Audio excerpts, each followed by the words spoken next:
minds wide, knowledge flowing, equations on the board, numbers never sleep. Teaching math and physics while them haters count sheep. Actual education, tune in and get schooled. Flipping textbooks, breaking all the rules. From Newton to Einstein, concepts elevate. Keep the stream, it's the key to our fate. Dr. Gold dropping gems, knowledge raining down. Actual education making scholars all around. Perpendicular minds, angles sharp as ice. Maths and physics, yeah, the future's real nice.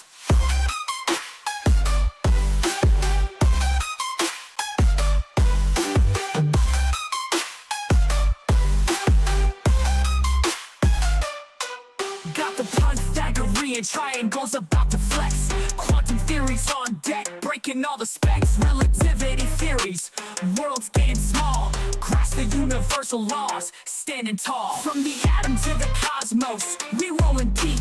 Grafing up the stars, no time to sleep. Black holes and supernovas, concepts we unfold.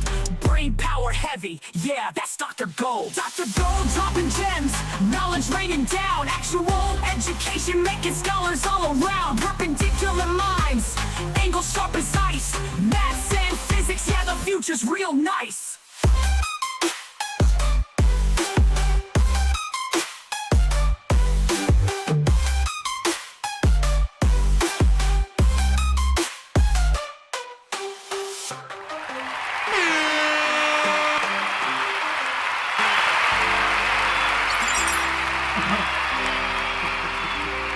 Yeah, the future's real nice, man.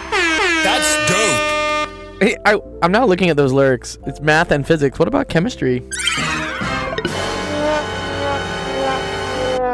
Or like, you know, stats or biology. I guess math and physics are like the supreme sciences, right? Everything else is just stamp collecting. Rip. Anyways, yeah, what's up, everybody? It's Monday, start of the week. We're getting closer and closer to Thanksgiving, which is fun. I mean, it's really fun for students. It actually is not as fun for me because I get super busy with tutoring. Like all teachers, for whatever reason, just want to put exams like the week before Thanksgiving or like the week after Thanksgiving. So this just becomes like murder time for me to just teach so much. Everything else is yes, dude. I'm not the one that came up with that. That's who I think that's Schrodinger. Who came up with that? The stamp collecting? Or Darwin? What did he say? Who was it? Rutherford, sorry. Oh yeah. Rutherford's a god. Yeah. Yes. All science is either physics or stamp collecting. That's what Rutherford said apparently. What's up, Sharky? Good to see you, bro. What's cracking, dude? I don't believe in this. You know, I think other sciences are great, but there is kind of a limit where some sciences become like soft sciences, and I'm just like, not really, you know. Like, for example, when students come and ask me about biology questions, a lot of it is just, at least at the undergraduate or high school level, is just recitation. It's not really coming up with any new ideas or doing any calculations. You're just like, the mitochondria is the powerhouse of the cell, and like, congrats. you get an A. Biology past that is very cool. Like, there is a lot of really cool science within biology, especially if you start going into, you know, any sort of like genetics or evolution, or like, I guess like psychology is kind of sometimes biology. Getting ready to watch some friends jam. Fuck yeah, dude. I love jam sessions. We do a potluck. Awesome. That's so, dude, thank you, man. Yeah. Appreciate that. Yeah. So I do jam sessions too. I was doing a jam session. This was me and some buddies. I was playing like the cello. And I had a friend who had a mandolin. No, he had a banjo. There you go. He had a banjo out. Yeah. We should jam sometime, Sharky. Are you in LA? I forget. Yeah. No, it's super fun though. Yeah, I love jamming. Jamming's great. It's a great human experience. Oh, let me start this on Discord. Sorry, my bad.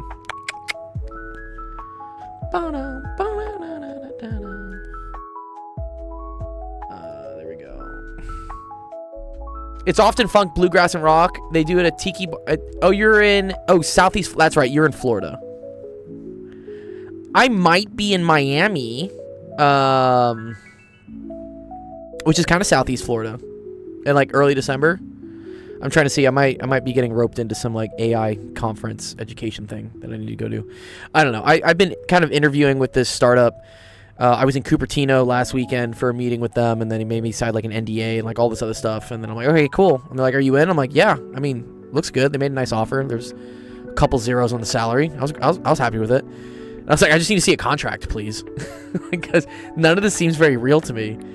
So I'm waiting on them to give me a contract. But then they also told me, hey, keep the first week of December open. You might need to go fly to Mar-a-Lago or something. I'm like, what? That's dope. I mean, that's like pretty dope.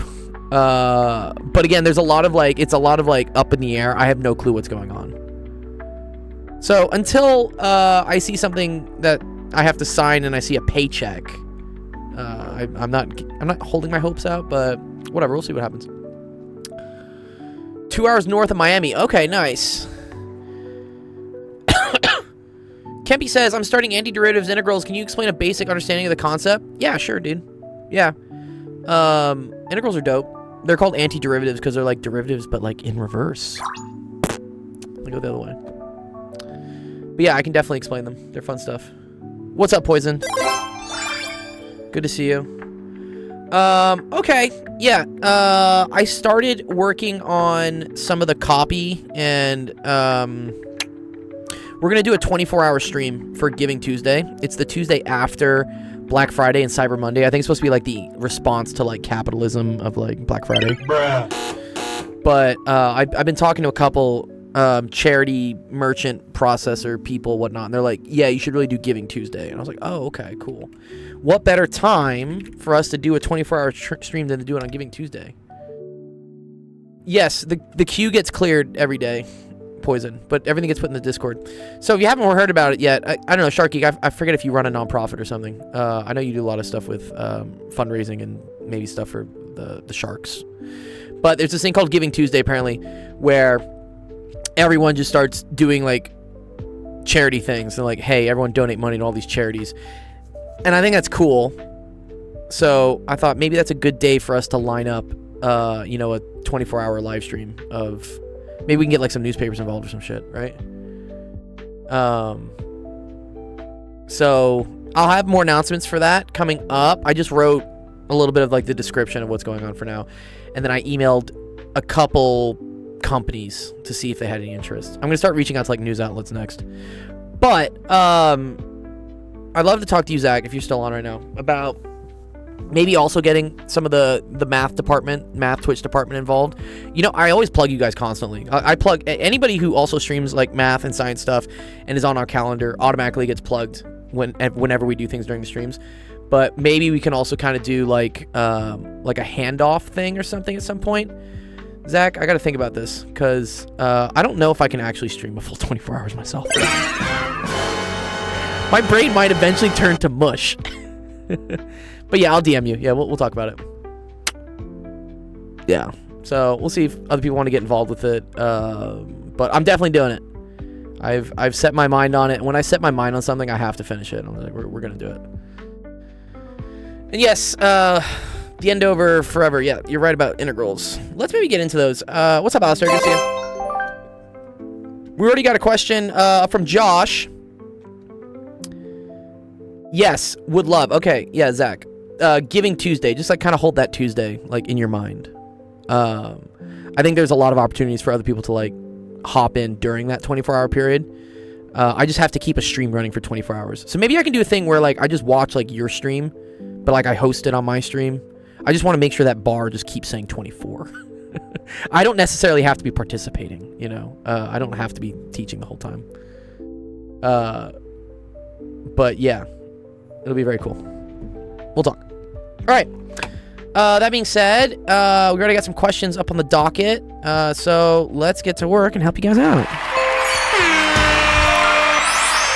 Welcome everyone to Office Hours. This is Actual Education, the stream that helps you out with math homework, science homework, all sorts of fun stuff. My name's Dr. Gold. I I'm joined by a lot of awesome people in my chat also. I can't say my images again anymore. It's okay. They're in the Discord. Yeah, you can't. So the reason you can't do that, Poisoned, is because of the guy who dumped like a gazillion Shrek images in my. So yeah, we have a website here. I'll show one sec. Let me get the YouTube running as well. One sec. We gotta get all the chats, all the Discords, all the streams running. Okay. So yes, in the website that we use for people to submit questions, which is www.actualofficehours.com, people can like put their username in, and then they can drop in an image and then hit upload, and it'll get added to the queue. So the queue right now, we only got one question right now from Joshua, so we will work on this. Yeah, Alistair, that's totally cool. Yeah, I look at the Twitch a little bit more than I look at the Discord chat, but yeah, either works. So what we had during one of our streams is someone found a way to basically write a Python script that just bot submissions and just started dumping like 1,000 images of Shrek. Which, I get it. It was fun. It was a fun little, we call this like a pen test. It's like penetration testing in like the hacking world. So he showed me that like, yeah, it's pretty easy to bot your queue to get it to just accept a bunch of stuff. The Shrekening, yes. That is what I get for vibe coding. You're 100% correct in that, yeah, the only problem with vibe coding is security is, like, non-existent. It's unfortunate. It's unfortunate. Yeah, there is no real security in vibe coding. Unless you tell it to. And that's so what I did. And I'm glad that this happened, like, early on in the stream.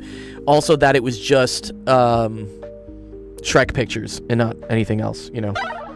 So, and it was playful, you know. He like apologized. I'm like, no, it's cool, man. I need people to stress test the system. But what I did do after that is I went to ChatGPT and I said, hey, so I need to make this website so people can't like fucking bot it. And so it implemented an IP cooldown ban, so you can't send images less than 30 seconds apart. And then the other thing is you can't submit the same image. So if it detects it's the same like image that's been submitted, it won't let it through. So there is, yeah, ChatGPT doesn't inherently think about security when it's developing things, because I guess it assumes humans aren't going to try to break shit. But if I tell it specifically, oh, hey, by the way, I need to fix this so that it can't be broken, it can come up with some pretty decent security features. So yes, that's why you can't re-upload your same image, because otherwise people just spam Shrek pics again. No. All right, let's see. First question comes from Josh. This looks like... Oh, is this French? Josh is always like, give me French questions. Yeah, if you rename it, you'll have 1 billion Shreks. Yeah, but also they'd have to send it from a different IP address. Otherwise, they'd have to do it every 30 seconds. Also, I put something in so that the queue caps out at 30. So the second you flood it, it stops accepting images after 30. And at that point, I would just tell someone to fuck off, or like, you know, like, stop being mean. You could get different pictures of Shrek. I could. It definitely could happen. Okay, cool. So let's see. This is... I need to translate this. This is French. Let's go to ChatGPT and get this to translate. Hat? No, chat.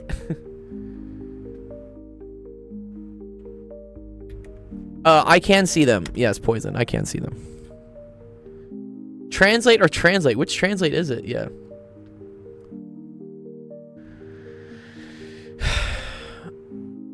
Un bobine rectangular comporte 22 spire et cote de logon.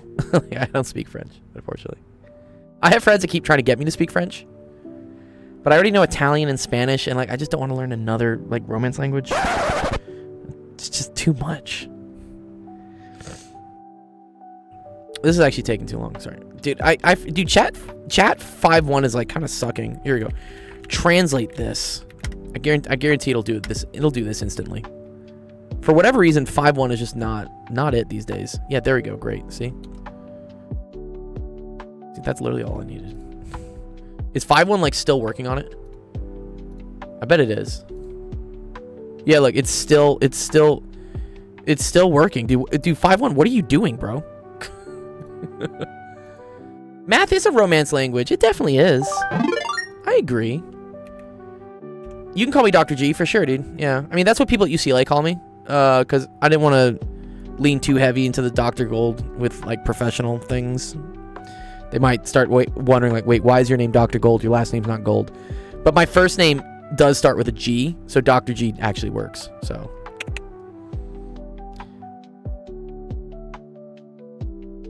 Oh, you go to UCLA? Nice. Yeah, I taught 5A last spring. I taught 1B this summer. I'm not teaching anything this quarter, but I might teach next year. UCLA's dope.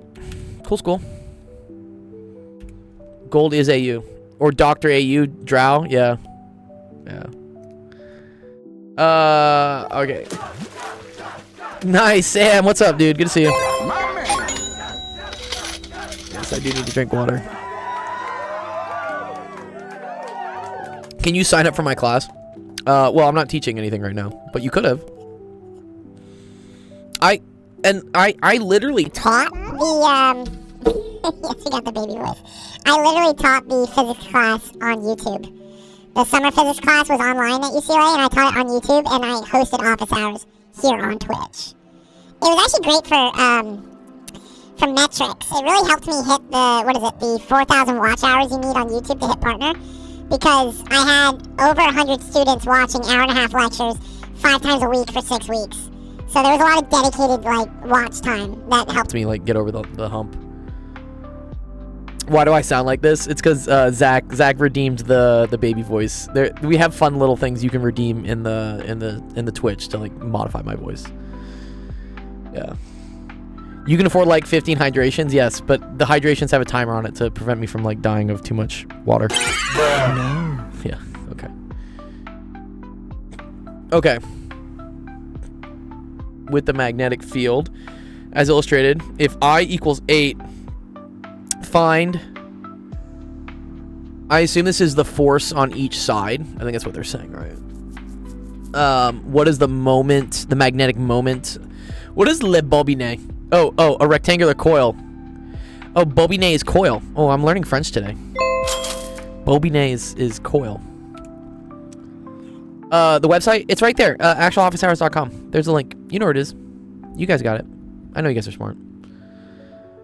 Bobinet is coil. Cool. I'm glad I'm learning.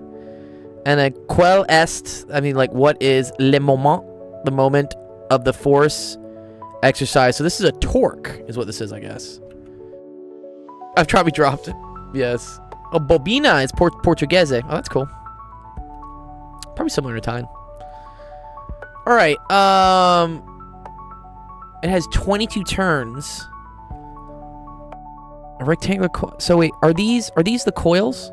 Are the turns in this way? That's my question, actually. A rectangular coil has 22 turns. So I assume, like, a turn is in this direction. What is capacitor? Yeah, tell me, please. This is 0.20. This is 0.45. And that's 38 degrees, and B equals that. Okay, so find the force. This comes from F is equal to I, and then it's L cross B. This is the way to figure out the force on a wire of length L with a current I. We usually say I points in the same direction as the L vector, and then B is the B field. So, one way to do this is just to recognize that this is equal to I. But we do care about the, Okay, they want the components. Okay, in that case, we're going to keep everything in vector form. A lot of times you just ask, like, what the magnitude of the force is. And in that case, you can just say this is I, L, B, where these are magnitudes. And then you just say sine theta. And then you're good. And then it's done. But since they want the individual components here, Josh, we have to literally calculate everything. Condensadora. Oh, that's cool. Or mechanica. What is the Or it's mechanica or something. Portuguese is always weird because it's like slurring your words between Spanish and Italian. I always find it crazy. All right. B only points in the I direction. That's beautiful. Nice. We love that. So B is just going to equal to 0.3. And then you can say 0, 0. The 38 degrees is fun. Because then that lets me come up with coordinates for this, right? So for F1, let's figure out what L1 is, right? So L1 is the vector pointing in this direction, okay? So right away, I know what the z-axis is, right? So whenever I'm here or here or here or anywhere along segment 1, my z-coordinate is always going to be equal to 0.45. So here, we can just like put that in right away. That one's easy. Okay. Now, figuring out the other parts. Okay, so we know this is theta. So this is kind of cool. So this is going to go from this amount in y to 0. So that's a negative change in y. And if I need the amount of change in y, that's going to be whatever this length is, and then sine of this. So here, let's call this like, what do we want to call this? I don't know. Let's call it like y1 or something. So y1 is equal to this, which is 0.20. So that's going to be 0.20 sine of theta. They put an ugly number for theta, 38 degrees, whatever. Okay, so that's going to be, and then it's, in terms of the vector L1, the current flows from here towards the origin. So the change in y for that vector is going to be negative. So that's going to be negative 0.20 sine of theta. So we're going to say negative 0.2. Oh, you got it all for me? Oh, is that the final answer, though? Wait. But we have components for it. There's components for it. Sine theta. Okay, cool. And then in terms of the x, so that's the amount here in x it travels, which is also going to be negative, right? Because it's going from having a positive x to having 0x. So this right here is going to be equal to 0.2 cosine theta, right? Let's call that like x1. Yeah. Okay, cool. And that's negative because it's also like going back. Okay.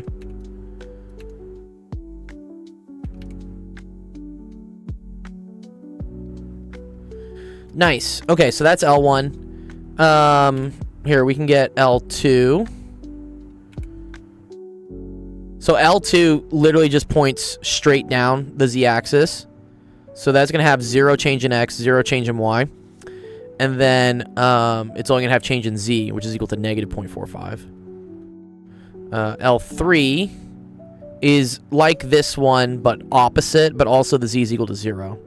So that's going to be 0.2 cosine theta, comma 0.2 sine theta, and then that's going to be 0. And then L4 is going to have a positive change in z of 0.45. That's a lot of decimals. Leckle, dude, what? And this is also going to be 0.2 cosine theta. Well, actually, no. This one doesn't move in x and y, so this one is also 0, 0. Sorry. Yeah. Right, because this is only moving in the z direction. So there is no movement in x and y. Last calc exam. Dude, good luck, Edvin. My man. Is this something I might end up having to learn in AP Physics C? Yeah. Yeah, this would definitely come up in AP Physics C. I don't think they would require you to calculate all 4 of the forces, but they could definitely ask you to calculate one of them, for sure. This is a little overkill that they're making you calculate all 4, but they could definitely ask you to calculate one of them at least. Oh, also, yeah, sorry, I fucked up on this. L1, this should be 0. Sorry. Right, because the vector L describes the direction and magnitude that you go from your starting point to your final point. So when you're looking at sector 1 here, right, you're actually not moving at all in z, right? This is the same z as here. The z coordinate is 0.45, but the movement in z is 0. So let's see if this makes it, and we should see like some symmetry, right? 0, 0, right? Two of these legs have no change in z. 2 of these legs have no change in x and y because they're straight up and down. And then the ones that don't have changes in z also have changes in x and y. Yeah. Okay, cool. There's all the L's. So then I just have to cross this with B, which B is only in the x direction. So,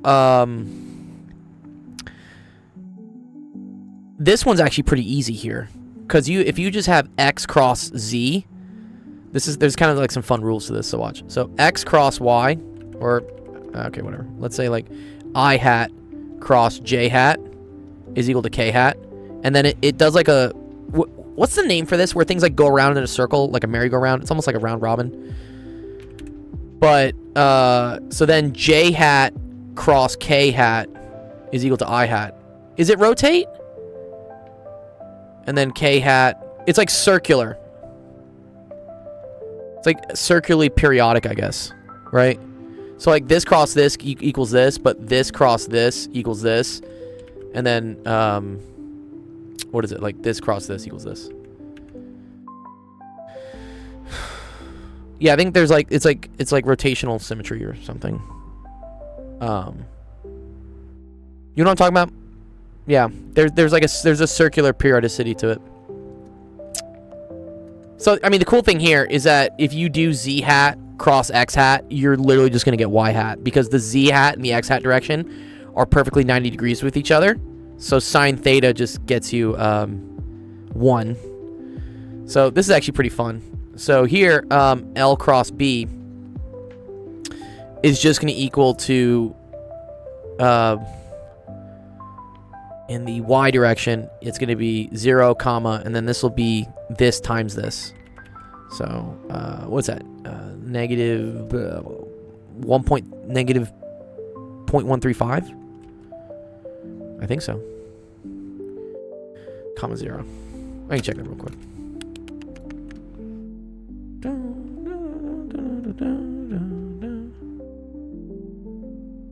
0.45 times 0.135. Oh, I'm like absolutely wrong. No, sorry, times 0.3. What am I saying? Yeah, 0.135. Okay, cool. Mr. Waddle says, if you don't mind asking me, what subject is this? This is like AP Physics. I would say this is AP Physics C, E and M. It's in French, but we translate a little bit. Evan says, I'm taking Physics 1 next semester. It's like calc-based physics engineering. Will it be hard? Yeah. I mean, this could definitely come up. So AP Physics 1 in AP Physics 1 in high school is algebra-based physics. Physics 1, which, yes, is, at least at UCLA, the 1 series is the engineering, like, physics major physics. That is definitely a tougher one than, say, for instance, the 5 series, which is life science majors, which is algebra-based. Physics has a lot of formulas. It does. But they're all kind of related to each other, which is fun. Anyway, so this one's, like, not bad, right? And then this one is probably not bad at all, right? Yeah, this is the same thing, right? L cross B. It's just instead of a negative, we're going to get a positive. So 0, comma, 0.135, comma, 0. These ones kind of suck.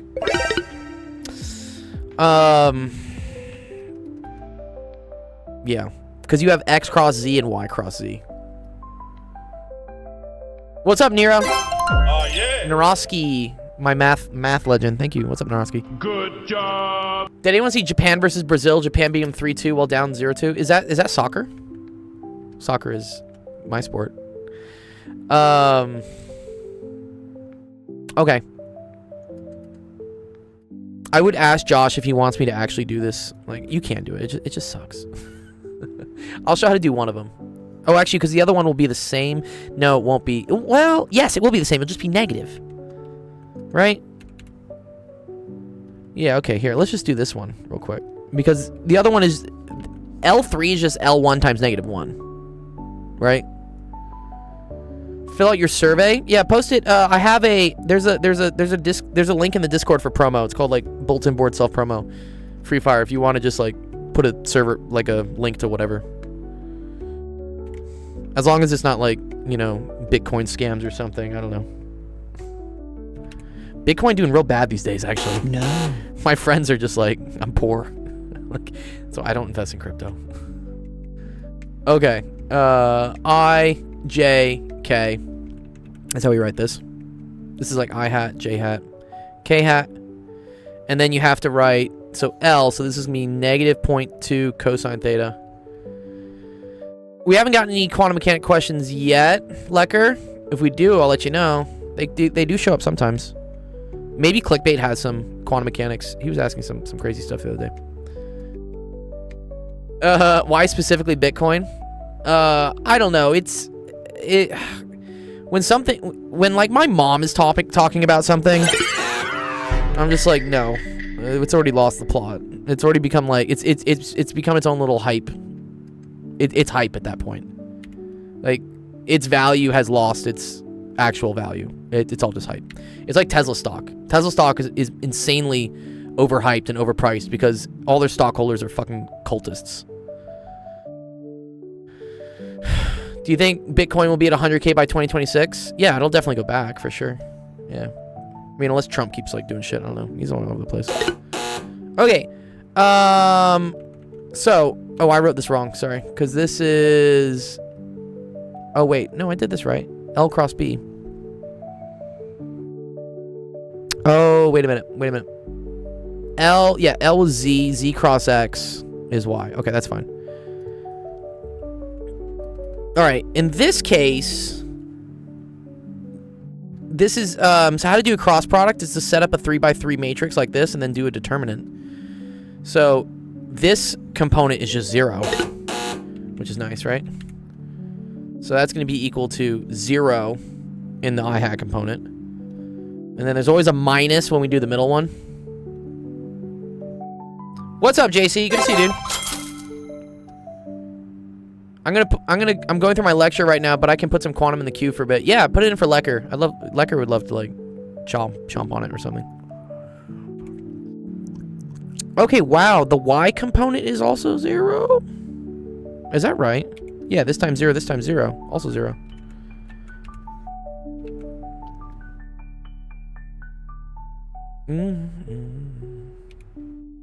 Yeah, isn't that you, Leckle? The Endo Forever, isn't your name Leckle? In my Discord? What's up, Anuvan? Wait, let me understand why this is. Okay, something in the X and Y coordinate, with X and Y components crossed with something in the X component, yes, would only get me things. Well, because X cross X is 0, Y cross X is Z. Yeah, okay. Oh, and then that's why this one only gave me something in the Y component. Oh, very cool. What's up, Lester? Leckle. It's Leckle, dude. I'm saying Leckle. You're hungry? Go eat something, dude. We're doing cross products right now, which kind of take a little bit, honestly. Okay, let's do this one.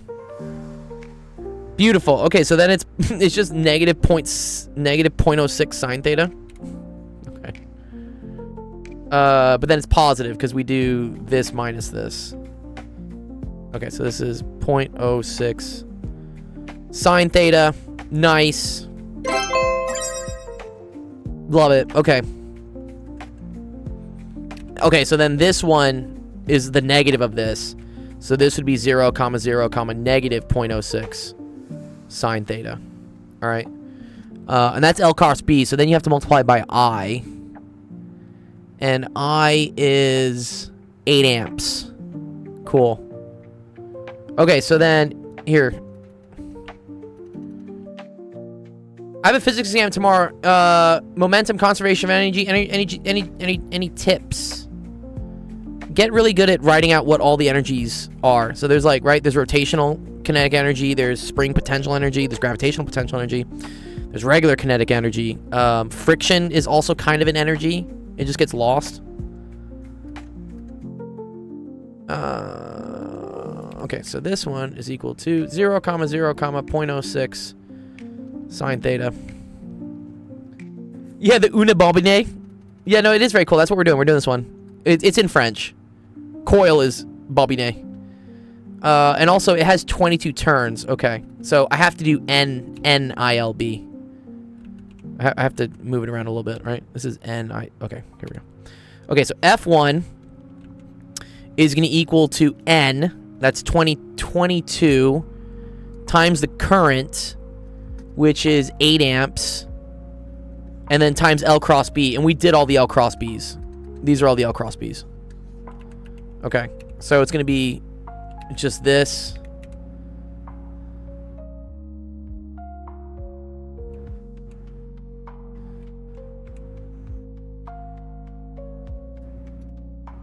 Dude, I got 6 months ago and the scammer threatened to leak my stuff. You told me about this, Free Fire. Yeah, don't worry. Those people don't actually have your stuff. They're just causing trouble. Okay. And then this is this. And I'm going to leave it as an exercise to whoever's question this is to just plug in the numbers. Cuz the queue is getting kind of long. We're already at 9 questions. Okay, I need to hurry up. All right. I'm going to do this real quick. And then if you're watching Josh, just plug in the numbers and tell me whether they're right or not. If they're not, come back and we can kind of go over it. I'm going to, yeah, remember the windmill with the 23,000 blades? It was 23,000 discs. Nero says, I'm going to a math physics competition on Wednesday. I think the physics part is oscillations. Am I salvageable? Do you have any example questions from that? I mean, I can try to teach you in 20 minutes what you need to know about oscillations. It's all just sines and cosines.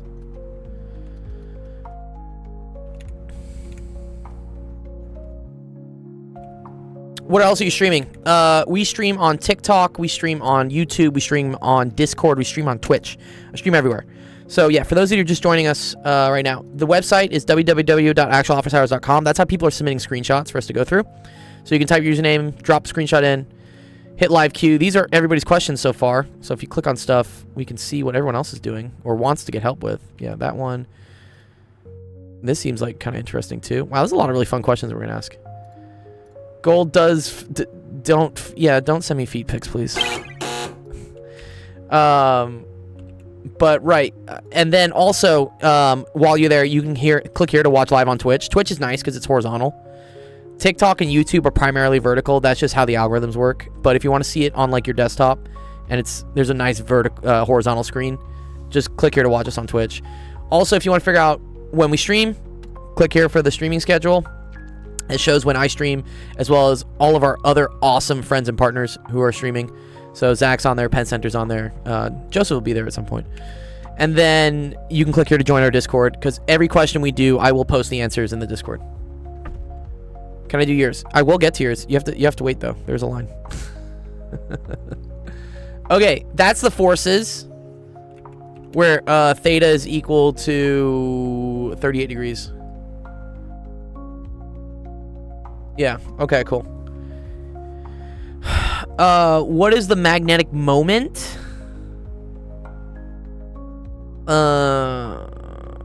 Is that like mu naught I or something? I forget what it is. And then what is the torque? So here's actually an interesting thing. Let's just talk real quick. I think some things cancel here on the torque. So for instance, if B is pointing this way, but L is pointing this way, and I only care about the perpendicular component to it, right?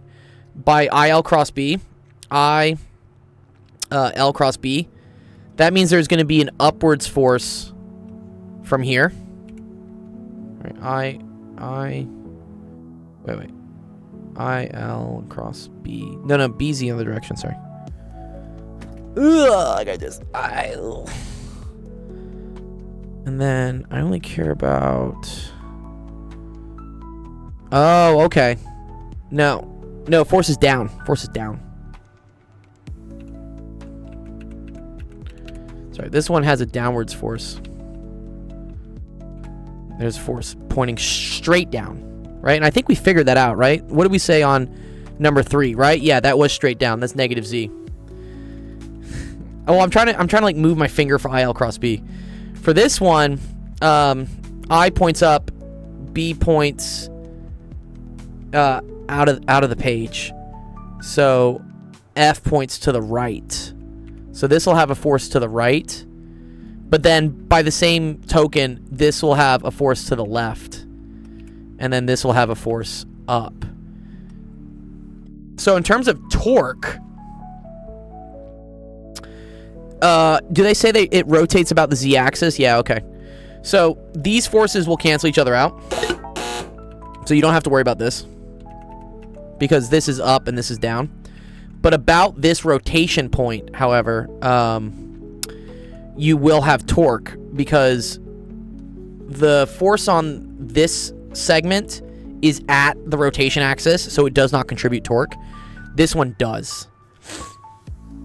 And so this would end up being whatever the force of this one was times 0.2 times the distance. So I don't know about B because I forget the equation for magnetic moment, but I'll do it for C real quick. The torque, which they write as a big capital T. I sometimes write as gamma. That's equal to R cross F. And in that case, you really only care about the perpendicular component to this force, right? So you only care about 0.2 cosine theta. So that's going to be 0.2 cosine theta times 22. Is it F3? No, it's F4. Sorry. Times 22 times 8. Wow, we got a raid. What's up, Obi?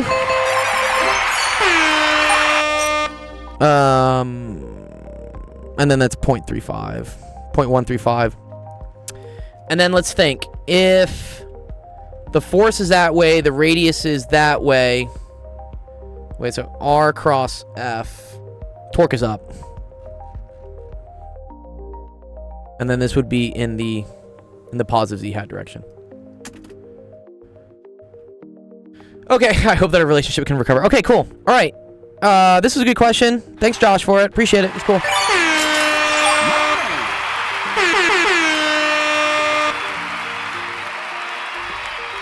Joshua. All right. Ahoy, Obi. Nice. Shout out, Obi. And Simplex. What were you doing with Zach? I saw you were doing lesson planning with Zach. Are you guys running a course? I was at the gym tuning into Zach this morning. But then I think he was going to rage you as I was like getting in the sauna. But I heard something about lesson planning.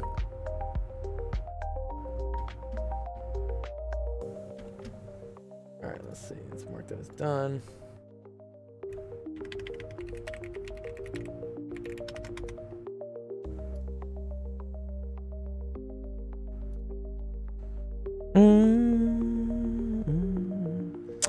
Oh, we're doing some stuff for your Peter Lil Jadal series. Oh, okay. What's that about? Who's Peter? Saint Peter? Just got done cooking hibachi steak and noodles. Wow. That's nice. Bring some over, dude. I love hibachi. Hibachi's delicious.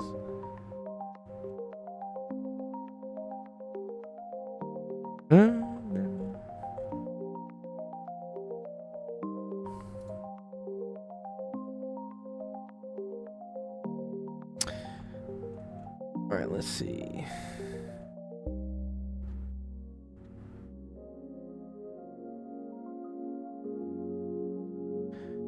Okay, was this one yours, Poison? I'll do one of yours. And then clickbait next up. Let me see.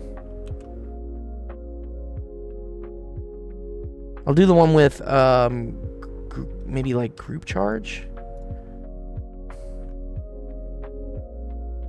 This is actually a cool concept, current, and how like the drift velocity for electrons is actually quite slow. You would think it's like the speed of light or something, right? But no, because electrons like bump into each other. Building thinking classrooms from British Columbia. Nice. How to get students to think and stay active in the classroom. That is such an important thing. I think the solution is like soundboards. That's dope. I love that Penn Center is now adopting my soundboards. And I saw, wait, Zach, you have some sound effects too in your stream now. Obi, when are you gonna get a soundboard?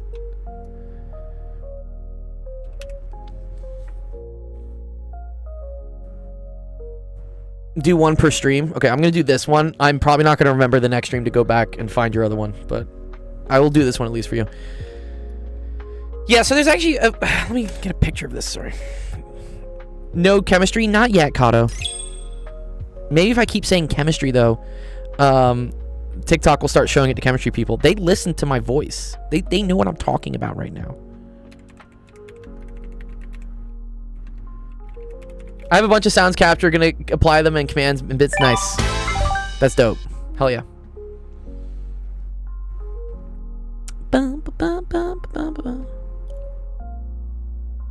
There's actually a lot of really cool pictures on this.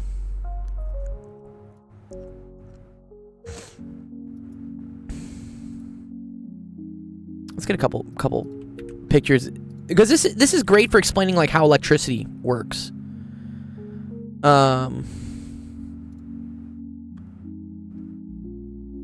Ooh, I like this. Someone put something on Stack Exchange. How should I prepare for calc-based physics 1? Make sure you know your calc. Yeah. Make sure you know how to do at least like derivatives and integrals. Yeah, well, I'm just going to do part B. I'm going to do one of the parts. Part A looked boring. So I'm going to do part B. Okay, so here's kind of a cool thing. Because the question is asking how long it takes an electron to get from a car battery to a starter motor. So starter motor is the thing that like turns your car on. It turns the engine over, literally. It starts it. And then they talk about some currents and like how long the wire is. So, oh nice, your oh nice. Leckel's thesis was on electrons. So there's kind of like some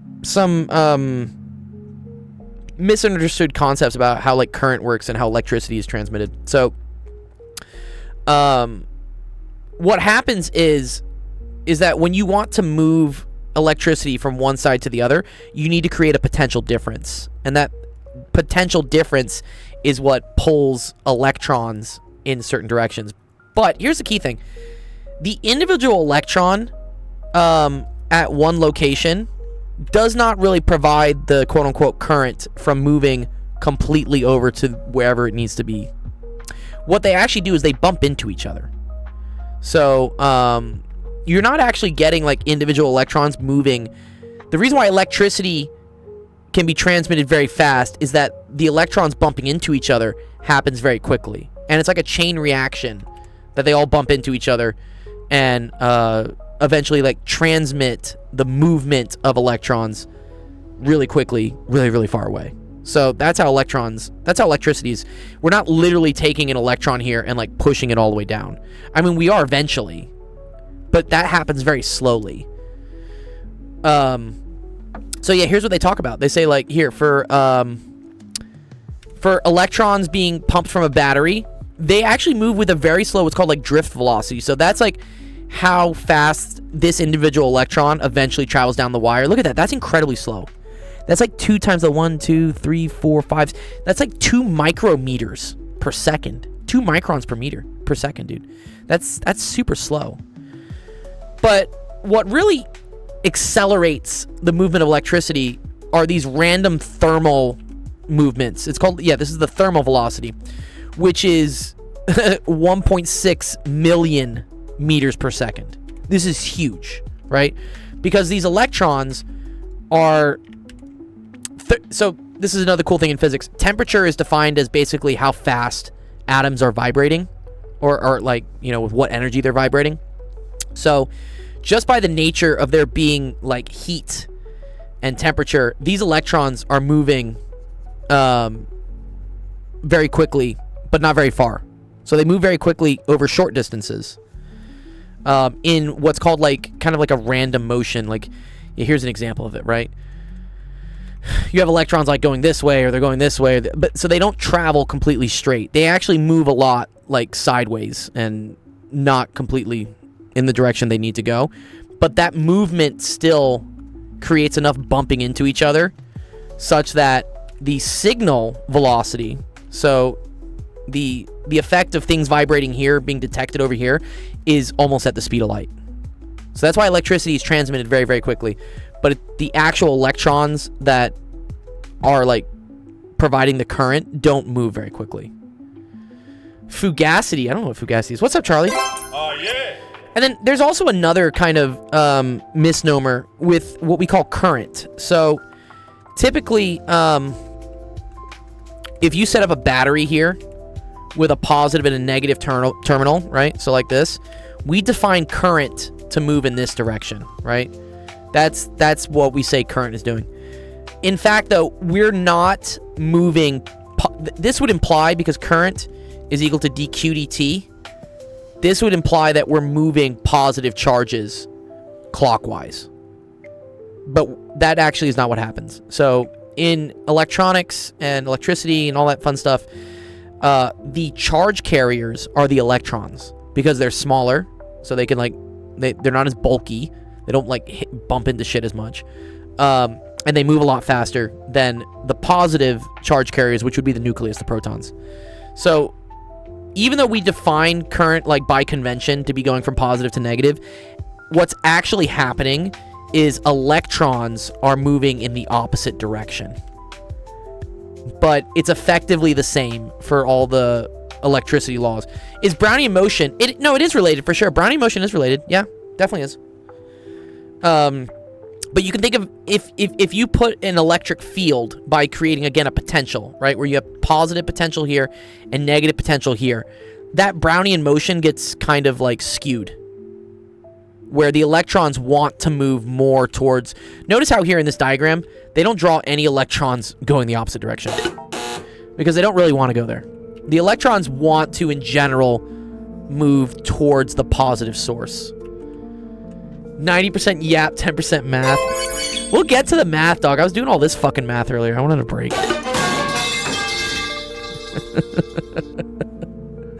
Anyways, so when we talk about drift velocity is the physical movement of an electron in a wire. It's not the velocity at which electricity is transmitted. It's just the actual electron. Okay, so yeah, let's go to this question then. Move this up here. Just do it. So it says, assume the current flowing is 115 amps and the electrons travel through a copper wire with a cross-sectional area of 31. No thermodynamics. There's a little bit of thermodynamics to this, but we don't really... The temperature comes into effect when you talk about the resistivity of the wire. That is temperature dependent. Okay. What is the drift speed of the electron? So let's go get that. There's an equation for this. It's like J equals N phi something VD or something. I don't know. Drift velocity equation. I've derived it before. I just don't want to derive it right now. Yeah, here we go.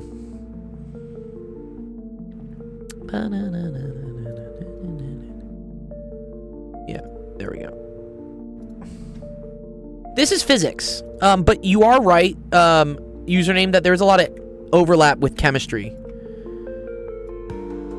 Yeah, this is the way I write it, right? I is equal to this. I equals NAVQ. I remember this. And then I think V is drift velocity is how that works.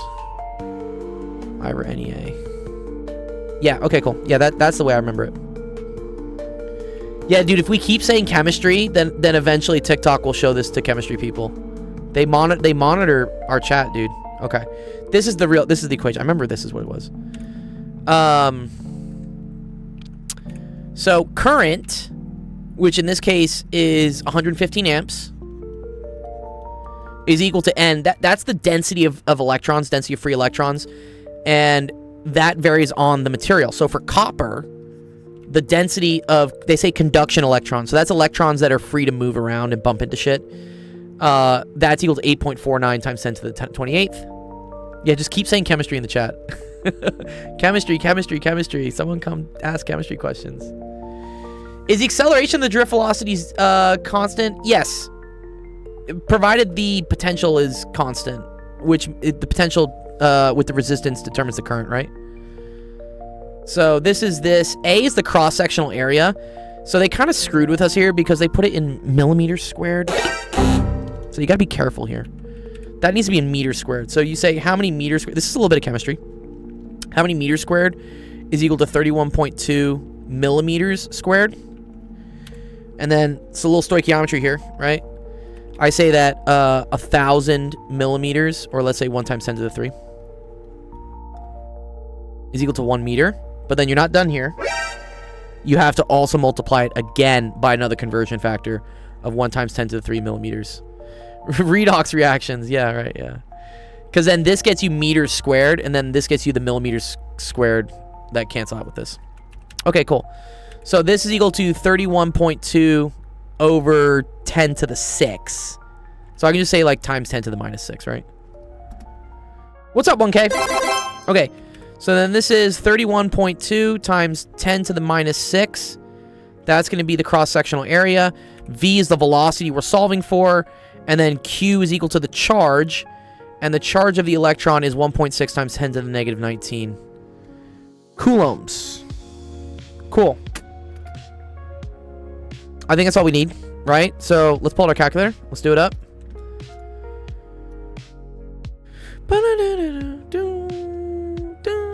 Okay, so 8. So, wait. 115 divided by 31.2 e to the minus 6 divided by 1.6 e to the negative 19. And then also divided by 8.49 times 10 to the 20. This is going to be really small. E to the 28. Cool. What does that get us? That gets us 2.71 times 10 to the minus 4. Okay, cool. So you get V is equal to 2.71 times 10 to the minus 4. Wow. That's very, very slow. Which is correct, yes. That is the correct answer. Ether says, what about the diffusion current as I feels due to the field? That could be a concentration gradient, or maybe I'm confused with... that is more like a semiconductor thing. We assume that the concentration here is constant. Semiconductors, right? You can have like NPN, PNP, like different doping stuff, like holes and whatever.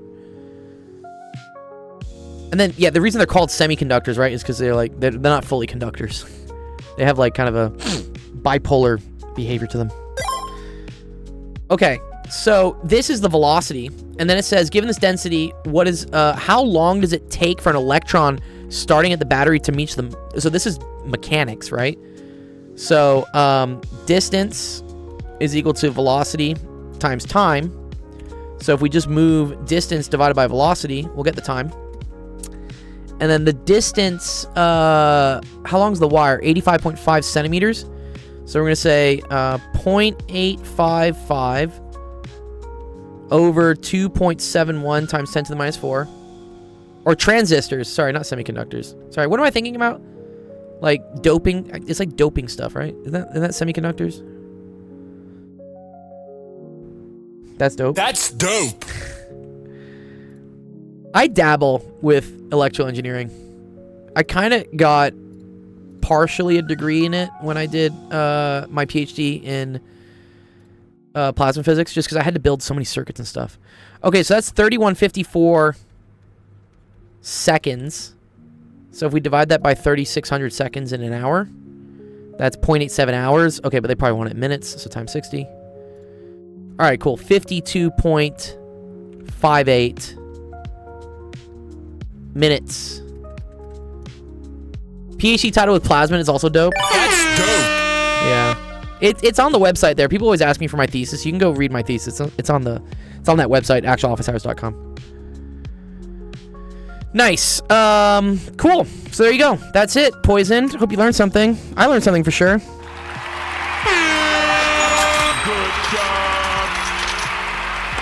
Good job, everybody. So that's pretty crazy, right? An electron takes almost an hour to travel down the cord to get from the battery to the starter motor. That's nuts. Right? That's slow.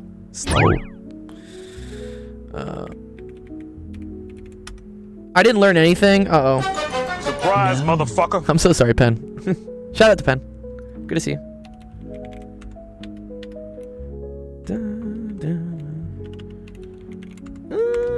At Penn Center. Penn Center's another awesome friend of ours who does math, education, streaming stuff.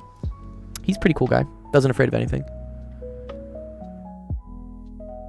Does the electron actually travel? It does. No, it actually does travel, Ether. But I mean, if you're holding, I don't know, the ignition for 53 minutes, you're gonna have a bad fucking time, dude. You're gonna blow your starter. Don't do that. It takes around an hour for the particle to make it, not the energy. Exactly. The energy gets there quicker. The energy gets there at the speed of light, but the actual particle would not get there for 50 minutes. But nobody is going to do that. You should not hold your starter that long. Do not do that, please. Okay, let's go to the next question. Again, if you're just joining us, you found us, this is the website, actualofficehours.com. You can drag in a screenshot, and it'll get added to our queue. And so let's see what's on the queue so far. Next one is clickbait. Wow, we're talking about inertia tensors? Oh, Jesus. Clickbait, you about to hurt me again. Unless you have a special starter, yeah. Unless you're, I don't know, like... They have some really cool starters for, like, airplanes in World War II. They would literally, like, fire shotgun shells. Like, it was a blank shell. Like, there's no bullets in it. But they would detonate the gunpowder, and that would provide the initial, like, oomph to, like, move the pistons. My Rocket League tag is in the Discord. Oh yeah, if you play Rocket League, yeah, we do have a tag for it, so other people can find other people who play it. Hurt people. Tractors. Do tractors do it as well? Yeah, there's another cool one. I think it's for the B-52 fast start or something. Yeah, the rapid start. Yeah, so these people use explosives. Oh, we got an advertisement. One second, if the advertisement needs to stop. But yeah, they like detonate like bombs in the engines to start. Yeah, this is it. It's called a starter cartridge, and it's a small amount of gunpowder, and that force then allows them to like kickstart the turbines really quickly. Yeah, same as a fire starter made from compressed gas, right? Or ether or anything. Yeah. Yeah, they're pretty cool. I don't know. It's like some drill they do to see if how fast they can start a massive bomber. But like while charging a battery, if the electron moves, then the weight of the battery should change. I mean, yes, technically, right? I mean, batteries, I guess, do lose weight but dude, the mass of an electron is so small. What? It's like the smallest thing ever.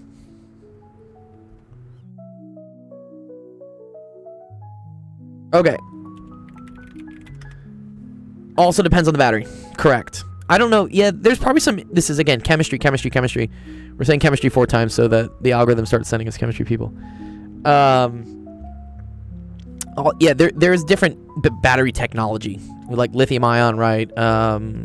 Lithium phosphate, nickel metal hydride, NiCad. There's all sorts of stuff. Smallest thing ever is energy, and also the biggest thing sometimes. Okay, let's see. A rigid body can okay, so there's 3 masses, m at this, 2m at this, and 3m at this. Find the inertial tensor. Wow. The fuck's an inertial tensor? Let me go look this up.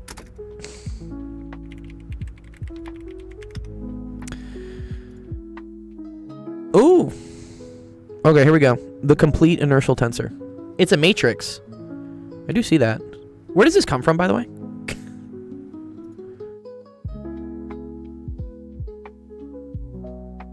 Clickbait does not like me very much. No, Clickbait, I love Clickbait. Clickbait has, he's going through a very intense physics class, which I enjoy. I enjoy just like getting hurt from these questions, but they're fun. Okay, I don't know where this comes from. If somebody wants to illuminate that, I'm totally cool with it. But also, like, I don't even fucking know what a tensor is. To me, it's a matrix, but is it like a transformation matrix? Yeah, I blame your professor. Dude, your professor is horrific sometimes, dude. Dude, some of the questions, like, Clickbait has had to go through, and dude, where's the one? Dude, this one was... Yeah, where is it? Yeah, they want you to, like, sharpen your teeth. No, but where... It was in here. Where is it?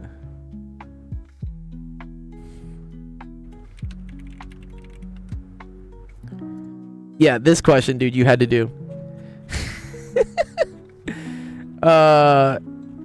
You were asking, like, yo, is all of this right? I'm like, dude, what? This is so painful. I think you were deriving You were deriving the Laplacian and spherical coordinates is what he had to do as professor. I did like, we did part of it. We did like the very, very beginning of it. We did the first derivative. And then this is like, you had to do the second derivative. Yeah. I think this is eventually what you came up with. Like, holy shit, dude, what? This is a lot, dude. Yeah, anyways. So, okay, inertial tensor. A tensor is something that transforms like a tensor. Man, dude, what? No. What? It's something that transforms like a tensor.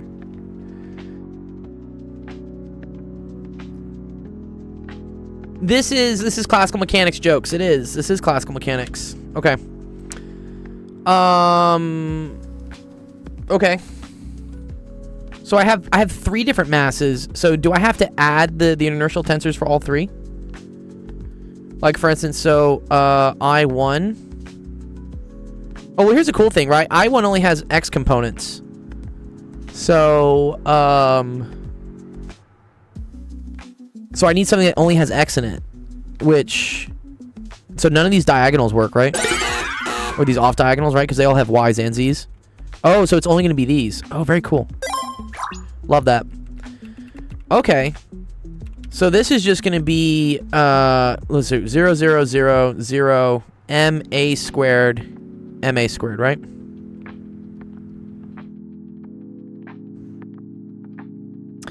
And then I2 is 2M, but only at Y and Z. Okay, so, I mean, right away, I know this one has to be something. Actually, let's pull the M's out. It is like the moment of inertia. You are right, Ether. I'm pretty sure it is like the moment of inertia, but it's generalized for, like, all the coordinates or something. It's like crazy 3D. Like, you know how moment of inertia is usually based on one axis, right? Here we go. Moment of inertia table. This is usually what comes up, right? If you've ever taken physics, this is usually the graph you get. This is, I think, the inertial tensor, but reduced down to one axis. So what the inertial tensor does is it gives you all the possible moments of inertia, and then you just have to, like, collapse it based on, like, what axis, like, what thing you're trying to rotate about. I think that's how this works. Someone correct me if I'm wrong, but I'm pretty sure. Okay, so let's pull the M out. All right, let me look at this one. So in this case, Y and Z are still good. Okay, so this is going to be 2A squared, right? Because you have A squared from the Y and A squared from the Z. So this is 2A squared. Anything with X is 0. So that's 0, that's 0. That's 0. That's 0. But these two are okay. So we get negative A squared. Or negative, oh here, let's pull the 2 out. Actually, sorry, let me just pull the 2 out because this is going to get messy. Negative A squared. Negative A squared. And then this is just going to be A squared. And then A squared. Or no, 2A squared. Sorry, this was all, no. This is just A squared. This is 2A squared. This is 2M. I think that's how that works, yeah? Cool. And then I3 is similar, except there's a 3M, and then the Z component is negative. So let's see. That's not going to change anything here because these are squareds, right? This is still going to be 2A squared, A squared, A squared, but these are going to switch sign. Okay, so this is going to be A squared, A squared. And then this is 0, 0, 0, 0. Nice. Okay, cool. And then, do I have to add them all up? Nice, Lyco. You already got it? Okay, let's see. So then, I total is equal to I1 plus I2 plus I3. So let's see. I got a 2MA. So this is 6MA squared plus 6MA squared. So I think that's, no, 4MA squared plus 6MA squared. Okay, let's do it unit by unit. So nice thing is all of these are all going to be 0, right? That's beautiful. Love that. So I can go ahead and just write zeros here. That's okay. And then if we look at just the top left point, that's 4ma squared plus 6ma squared. That's going to be 10ma squared. Now these are going to add. I have an ma squared plus a 2ma squared plus a 3ma squared. So that's a 6ma squared. And then this is also a 6ma squared on this diagonal. And then here we have zeros. So -2 plus 3 is just 1. Oh, so this is just ma squared. Ma squared. Nice. Okay, we did part 1. Okay, cool. All right. Find the principal moments and a set of orthogonal principal axes. Oh dear. I think I have to diagonalize this somehow, right?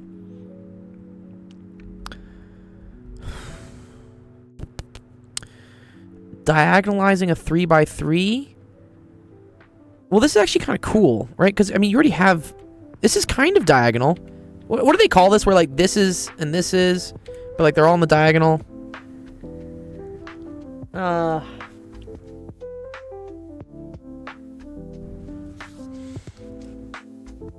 Someone said block diagonal. Okay, cool. That's what I was looking for. Okay. So I think I can leave this, and I think I can tackle this individually to try to diagonalize this. Right? Because this is already like an eigenvalue. So this is a determinant of this thing minus I lambda, right? And this has to be equal to 0. So you get 6 ma squared minus lambda. Ma squared. Ma squared. 6 ma squared minus lambda. Nice. Okay. And then the determinant of that needs to be equal to 0. So these are going to square, and then it's subtracted from that. Okay. This is like almost a difference of squares, no, right? I have 6 ma squared minus lambda squared minus ma squared squared is equal to 0. Look at this. This is the same thing you learned in pre-calc. A squared minus b squared, right? That's equal to a plus b, a minus b. That's beautiful. So I can just rewrite this as 6 ma squared minus lambda minus ma squared. And then 6 ma squared minus lambda plus ma squared. What is the difference of squares? That's this. What's up, Jaden? Yeah, this is... You learn this in pre-calc. This is a very important thing. Dude, look at... This is coming up in, you know, advanced physics. This is why I say everything builds on itself. You can't forget this shit. You have to use it all the time. Okay.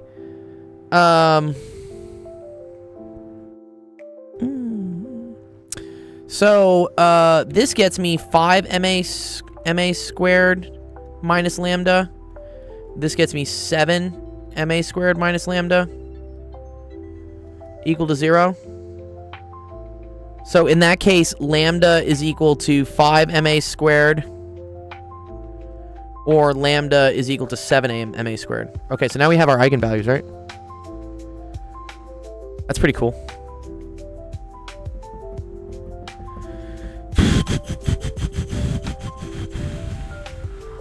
Okay, so let's I think I can pull like an ma squared out of this whole thing. Yeah, let's look at this. This is cool. This is linear algebra, right? Eigenvalues, eigenvectors. Okay, so now what will physics mainly talk about for calc-based? So you're going to do derivatives for sure. To be able to find, like, so the derivative of position is velocity, derivative of velocity is acceleration. That happens a lot. And then you're also going to do integration for doing, for instance, work is like integral of f dot dr. That one comes up a lot. And then if you get into E and M, a lot of like potential stuff is all integrals, like Biot-Savart is all integrals. Sadly, yes, it's linear. Yeah. What's linear? Is it? Are you saying this is linear? Are you saying this is like a boring? This is a boring one to do. Or are you saying like calculus is linear? Okay, so this is ma squared, and then look, if we plug that in, that's 6 ma squared minus 5 ma squared. That's 1 ma squared. So 1 1 1 1. Oh, this is boring, dude. What? Or right, and then this is times some like what is it? x1 x2 basically. And then you have ma squared, so minus 7, that gets you negative 1 1 1 negative 1 x1 x2. Did someone say linear algebra? What's up, Femistral? I did. Yeah, we're doing linear algebra, Pen. Dude, this is an inertial tensor, which I'm then diagonalizing, or I'm finding the eigenvalues of. So we figured out that this is block diagonal because this block and this block make a nice little diagonal. So I can just solve for the eigenvalues of this one, because the eigenvalue of this one is 10 ma squared. And then to figure out these vectors, right? This tells me what, like x1 plus x2 has to equal 0, but right, okay, that's not really new information, right? And then this is x2 minus x1 equals 0. And also x1 minus x2 equals 0. Great. So here they're opposites. So you could say vector 1 is just equal to, what is that, 1 and negative 1? I guess if I wanted to normalize it, I could do the 1 over the square root of 2. And then this one is just 1 and 1, right? Okay, cool. Oh, but these are, I teach physics. These are this branch. Okay, so actually, here we go. So the full eigenvectors are, okay, very cool. So you have lambda 0, which is the first one we found, which I guess is equal to I1. That's just equal to 10 ma squared. And that's just a single thing in the x-axis. So that's a long x. Along, you can say 1 0 0, right? Lambda 1, that's equal to I2. That was equal to 5 ma squared. And that was along 0 1 negative 1. So that's like the diagonal YZ axis. Something diagonal in YZ. And then lambda 2 is equal to I3, which is equal to 7 ma squared. And that was along 0 1 1. Wow. Okay, cool. I think we did it. Nice. That wasn't so bad. Good question there. That's dope. Thank you, Clickbait. That's actually kind of fun. I got to remember about inertial tensors, and then how to diagonalize them, and then we learned about block diagonalized, and then I learned about how to figure out eigenvalues and eigenvectors again. There was a lot of stuff going on. Sick! Okay, let's mark that one as done for Clickbait.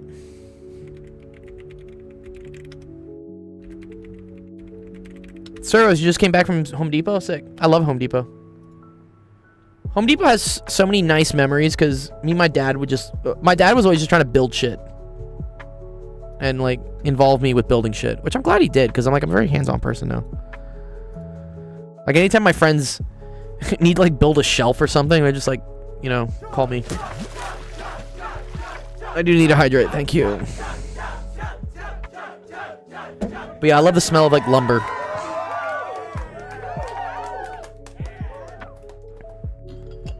I built speakers with my dad in high school.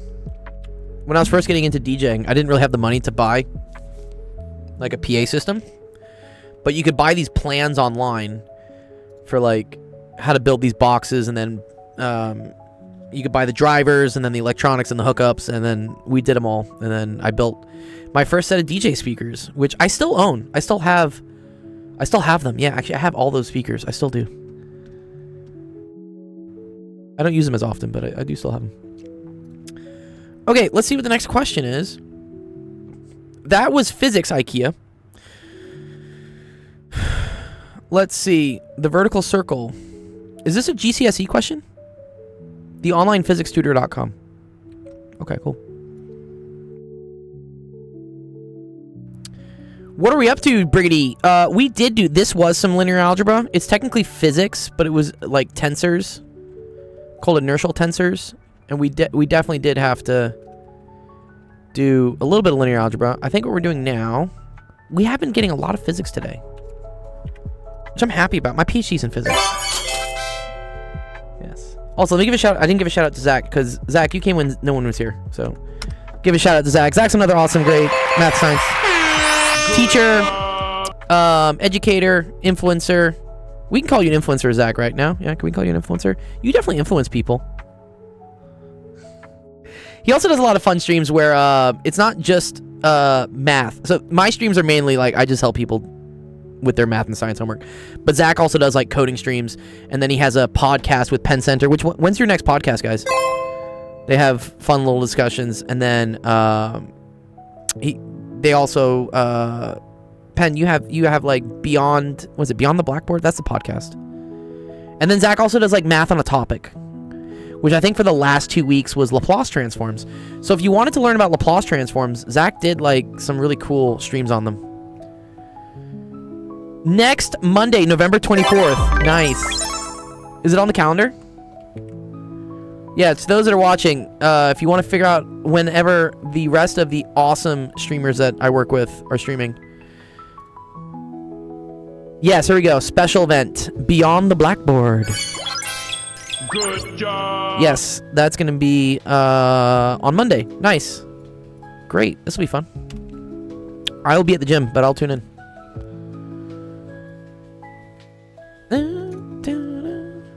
Do you guys have have you guys picked the topic for it yet? Is there a special topic? I know, last time, I think it was like education. Or is that maybe just in general?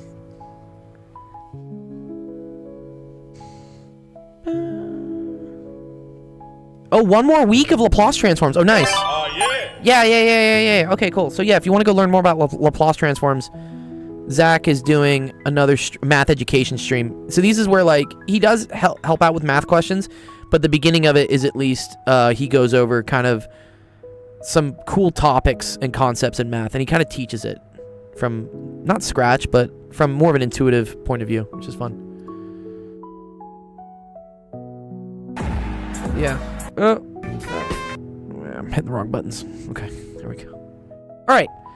Let's see. A small ball of mass M hangs from a light, inextensible string attached to a fixed horizontal post of radius r, as shown. The ball is hit horizontally with a large bat. Ooh. So that the ball wraps the string around the post.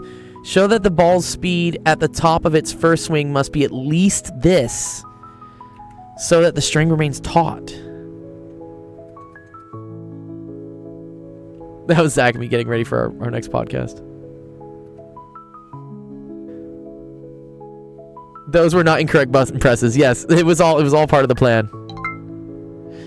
Okay. To remain taut though, that's interesting. Okay. So the ball is here. It has some math. Yes, more baby voice, Penn Center. More baby voice physics.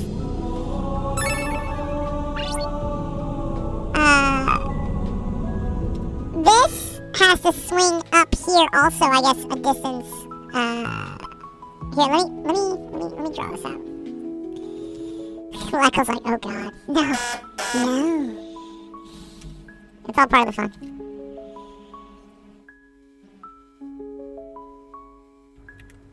Okay. Because I just don't want to redraw this diagram.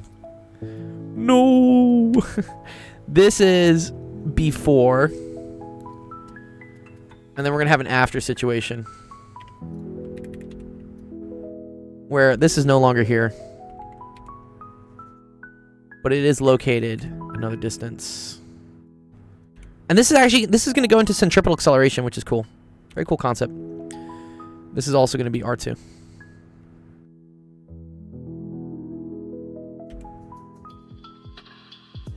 Good question, Fembox. Is the ball at the top when the string has wrapped around exactly a quarter of it? Yeah, I agree. Oh, so yeah. So actually, Fem is even more right. Sorry, so it's actually this distance, right? Because the rope will have done this. If it's pointing straight up. Well, actually, that's a good question, actually. At the top of its first swing. Yeah, that must be the top, right? I use Group World, is what I use. I use Group World. Microsoft Whiteboard's pretty chill, too. Maybe the string is connect. Well, one sec. What's happening here? Because, bro, I hope to God there isn't, like, some, like, I gotta figure out, like, the component of the centripetal acceleration, which is, like, not tangential or something. I don't think so. So it's probably supposed to. We're gonna, like, assume that, you know, R1 is small compared to R2.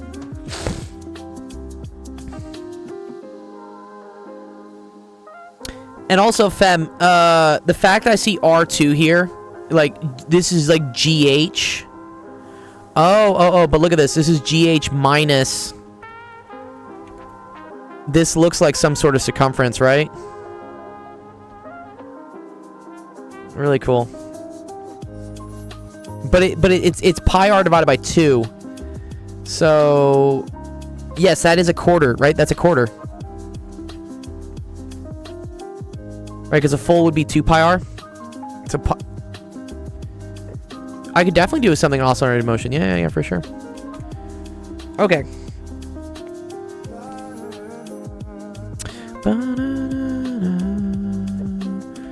Alright, so when the thing is here, okay, versus when the thing is here, and we need the rope to be tight.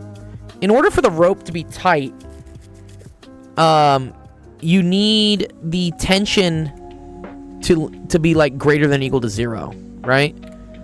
Which, if we draw like the force diagram here, you're gonna have, do we know what the mass of it? Yeah, cool. So we have mg pointing down, right? And then we're gonna assume that the tension is equal to 0, because that's the breaking point for it no longer being tight, right? The second ropes like lose their tautness is when tension is equal to 0. So 180 or pi is involved.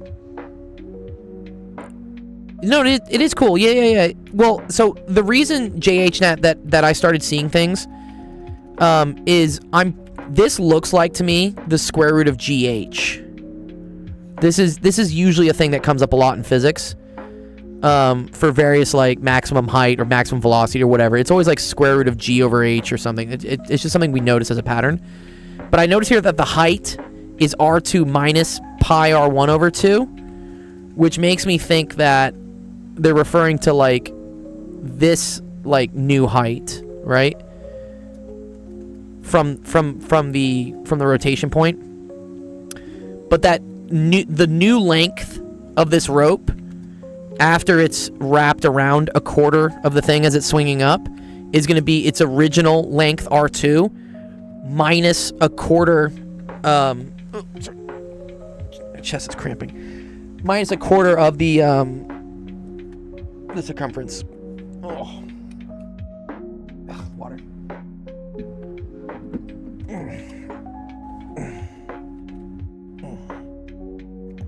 Stop it. Chest. I did a lot of chest press today and my chest is cramping. Oh, okay, there we go.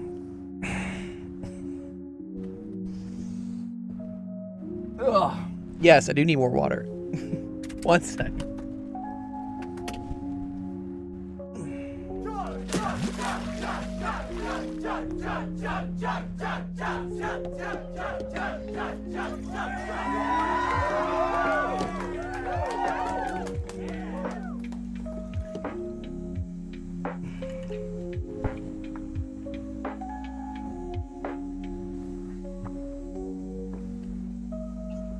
Yeah, it is wrapping around a quarter. That's why the length of the thing is minus a quarter of a circumference.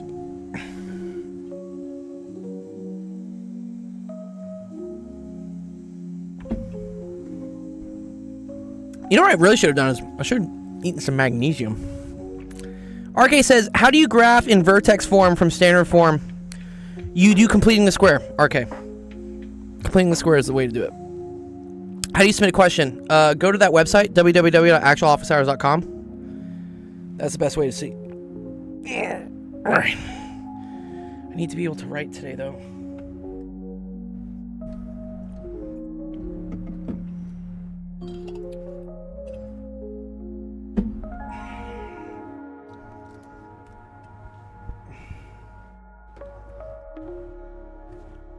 Okay. I think if I keep my chest up, there we go. That feels better. Oh, all right. Okay. If tension is 0, mg is the only force down, then the sum of the forces in the y direction has to be equal to the mass times the acceleration. And if this thing is moving centripetally, right, in a circular motion, A is equal to v squared over r. So in this case, we say that mg, because that's the only force there, must be equal to mv squared over r. M's are going to cancel, love. So then, v is equal to the square root of gr, where r is the distance from the center of the rotation to where the thing is, okay? But if this has wrapped around this amount of distance, right,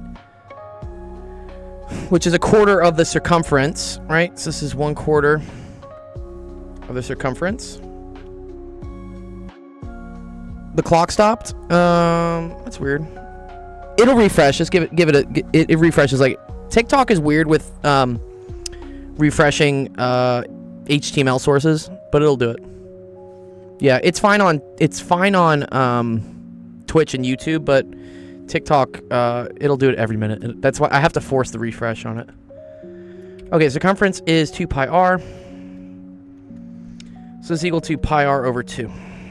Nice. Okay. So nu r is equal to r2 minus pi over 2 r1. The instantaneous center of the rotating ball is the point of tangency of the spring and the post. Yes, I agree. So this is how you now get v is equal to the square root of g, and then this is going to be r2 minus pi over 2 r1. And I think that's what we had. Yeah.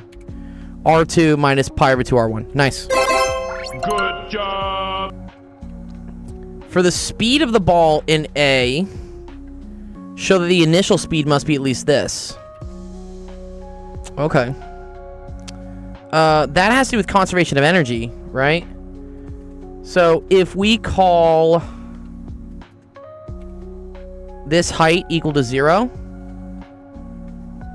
right? So then energy total is going to equal to mg0. That goes away. Plus 1/2 m v naught squared. Cool. Energy total here, that's equal to 1/2 m this squared, right? So this thing squared. And then plus the new height. But h new, so the new height is equal to r2 to get to at least there, right? That's equal to r2.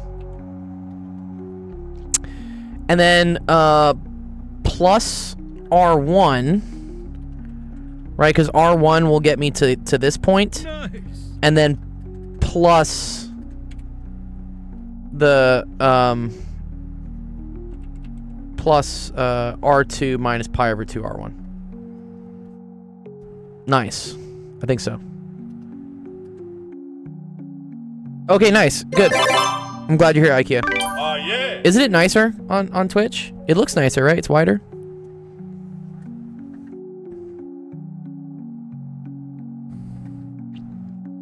Okay.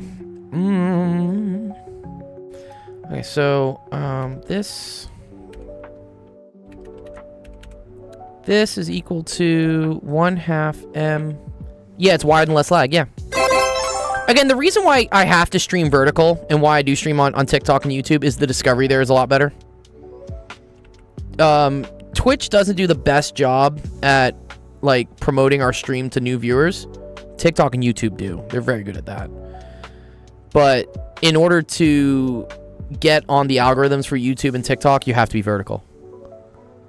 Cuz that's where they really pump it. Okay. So see, this is 2R2. So that's 2R2 plus,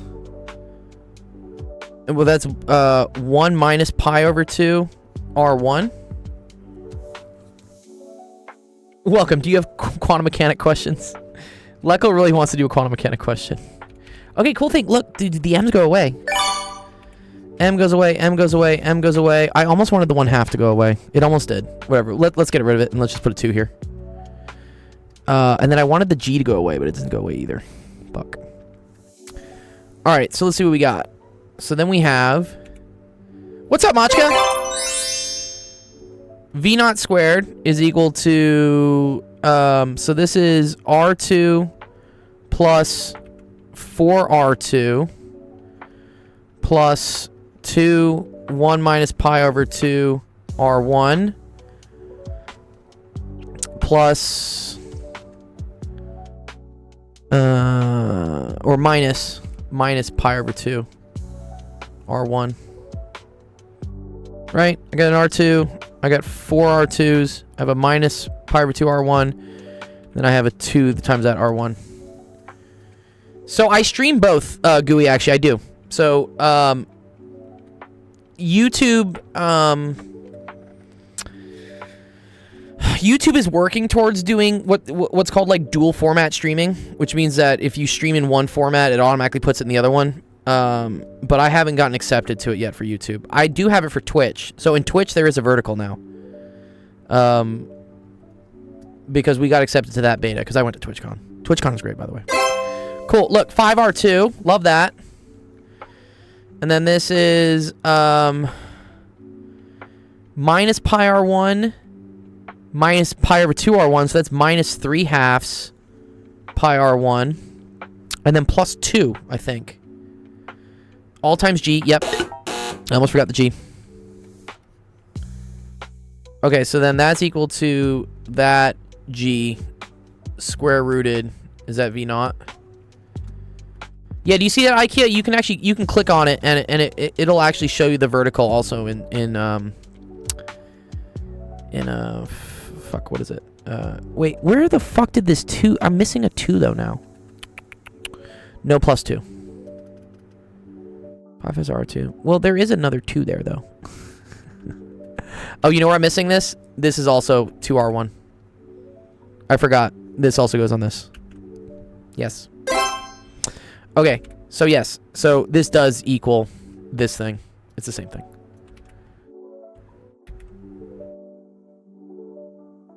TikTok was so narrow. Yeah. Yeah. Nice. Okay, cool. That's the same answer. We did it. Congrats. Where did the G go? Where did the G go? We put the G back.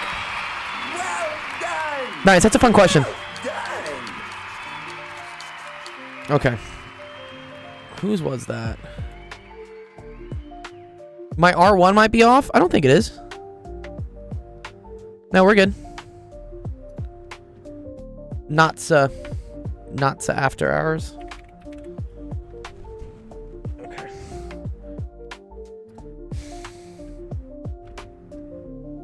Boom, boom, boom, boom, boom, boom.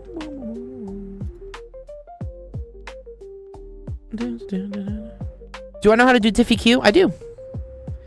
Hey, Gold. Do you know if you can answer some finite sets problems with modulo? I got a no homework today in linear algebra.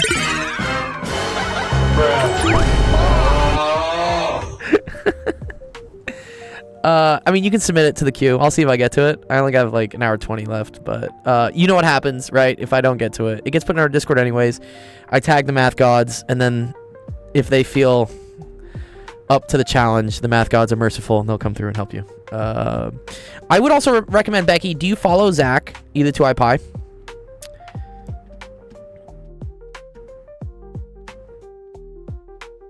Yeah, there's a queue.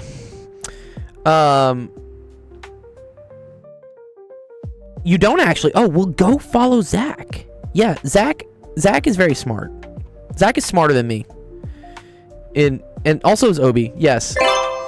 Damn, the queue is long. Yeah. Well, that's what happens. We're 2 hours in already. But again, not to worry. If you're watching this and we don't get to your question, they always get added into our Discord, which can help you out because, for instance, this happened to Becky yesterday. Becky had a really tricky question. Where was your question? Here it was. This was your question, Becky. So anything we don't answer gets put into our homework help theorem or homework help forum. Sorry, is what I meant to say. And sometimes other people, if I tag the math gods, that means the people who are really good at math in my Discord may like come by and bless it with a solution or like their thoughts on it. So I hope this helped Becky. Waldo's a great guy. That's Mathematic Fanatic, I think, on TikTok. Yeah. But also, please submit something to the queue, even if the queue is long, because it'll probably get answered by either me at the end of the stream or by one of my awesome actual educator friends after the stream. Or if it doesn't get answered in 2 days, we have a Microsoft subscription that eventually will go through and solve it for us. Because I vibe coded a Discord bot that will run it through the most expensive version of ChatGPT. Let me see what our balance is, actually. Probably check it. What's it called? Like Microsoft balance. Probably. Here, yeah, we can check our balance. See how much money we have left on Azure. Nice. Yeah, no, we still got $1,200 left. So I can still run a lot more ChatGPT requests through it.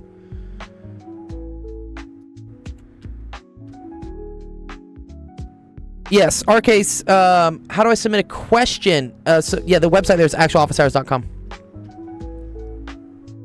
Okay, maybe tomorrow. Cool. We will be streaming tomorrow as well. Okay. Free Fire. What do you got for me here? Looks like something with... It's better seeing you solve it in real time. You like to watch me struggle, Becky? Becky's like, watch me struggle. Yes, ChatGPT gets questions wrong all the time.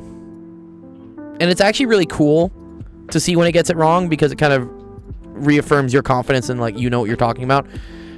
I love catching ChatGPT slipping. It's great. I think that, and this is why in the Discord I put at the bottom, I say ChatGPT sometimes gets things wrong. Like, use this only as a reference. You should use it and you should double check the steps while it's doing things to make sure it's doing it correctly, because it will fuck up for sure. But there's also a skill in being able to like proofread someone else's work and figure out where they messed up. So I think it's very useful.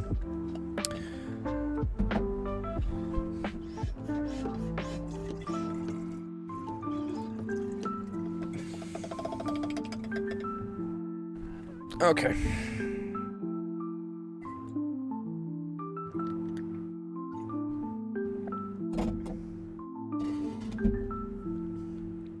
All right, 2 coaxial conducting cylinders of same length L with radius square root of 2r and 2r are kept as shown. The charge in the inner conductor is Q. The outer conductor is grounded. Okay, cool. So that means the potential is equal to 0. The annular region between the cylinders is filled with a material of dielectric constant K equals 5. Consider an imaginary plane of the same length L at a distance... Oh, dude, what's going on here?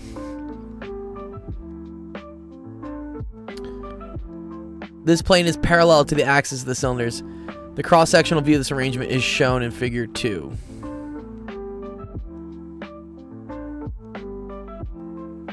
Okay, cool. Oh, will it? JHNat? That's funny.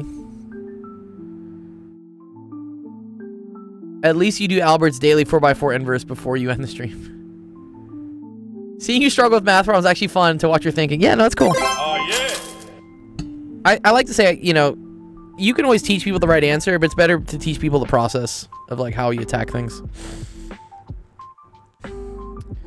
Long question. I don't know if this is, I mean, it's multiple choice. We should be able to just solve this easily.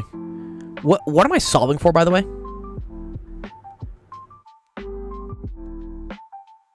Okay, the flux of the electric field through the plane. Ah. Fascinating. Through the plane. Well, okay. Here's the cool thing. If this is grounded, and I assume it's a conductor, right? It's conducting, right?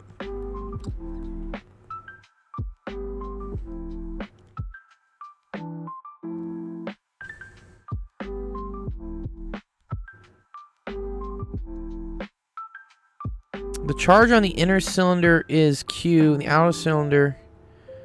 Okay, so... This has a potential equal to 0. This definitely does have, like, some sort of potential. And then, okay, if this is grounded, this means that Q is equal to 0. It is a cylindrical capacitor. And then they want the electric flux. So all I really care about is the electric field produced through here. Right?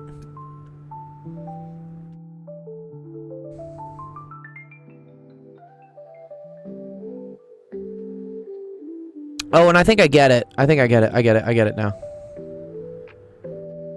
Yeah. And then this is the dielectric. Okay. And the dielectric is equal to 5. So, let me see. Cylinders, capacitance. I think it's kind of what I want. What's up, Alistair?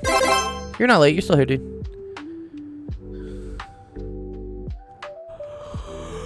Right, no, I just want electric field. Electric field.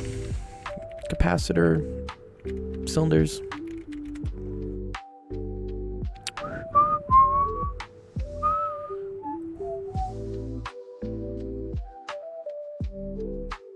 The potential between the cylinders is V is equal to... Yep, here we go. This is the whole thing.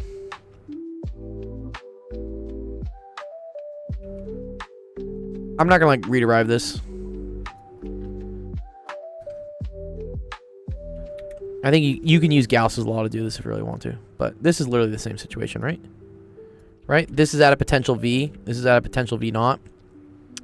Then, use Laplace's equations. Nope. Nope, that shit ain't happening.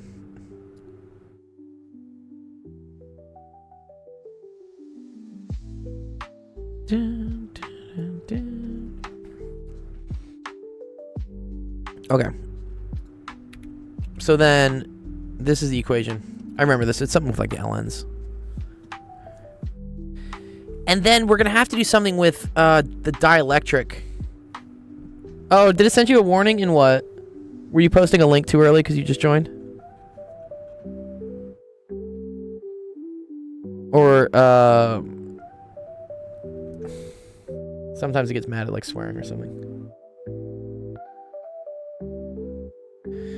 Oh, don't worry about it? Okay, cool.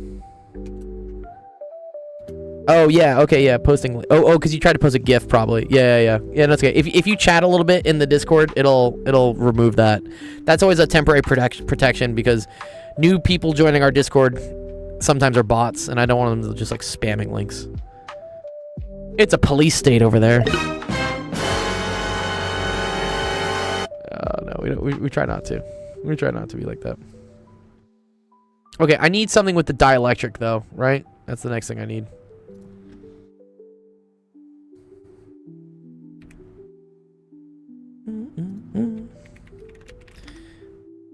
I kid. What is it? The dielectric constant E. Is it divide by K or what is it? There you go. This is what I want. Thank you. Okay, VF is equal to V naught over K. Yes, that's what it is. Okay. So, yeah. So V is equal to V naught over K.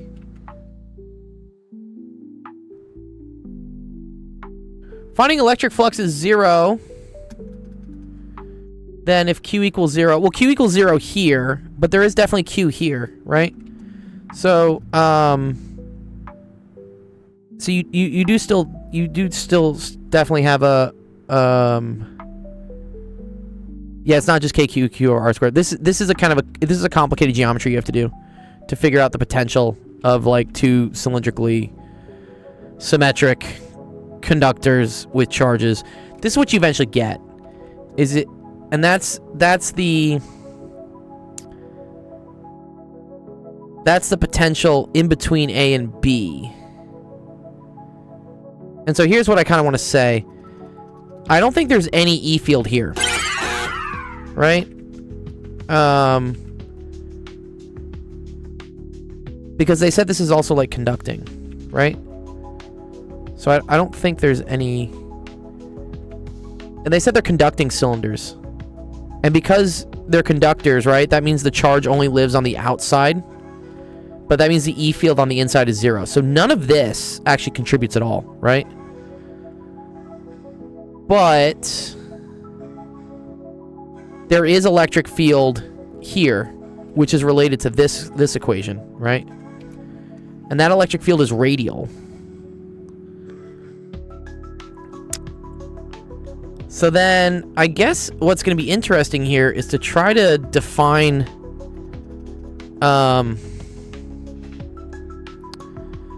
because there's, alright, if that's 0, and then always from positive to negative, right? So there's electric field like this.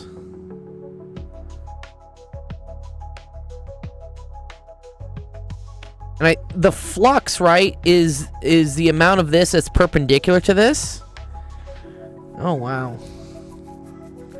And then I need to add it along this line. But then the value of the electric field... Well, actually, no. The electric field is constant in between these two things. Okay, cool. I think I know where to do this. Okay, wait. The electric field between the inner conductor and the outer conductor, right? That's equal to the potential difference between this and this. But the potential at the outside is 0. Is this a JEE advanced question? It probably is. Fucking hate JEE, dude. But whatever. What's up, Indian Super X? Alright, so I think... So electric field is equal to delta V over D. Which in this case is going to be equal to the potential on the positive end minus on the negative end. But on the negative end, the potential is 0. Did somebody say chemistry? Yeah, keep saying chemistry. So that's the potential here. Oh, we actually don't know what the potential there is. Oh, sorry. Oh, fuck.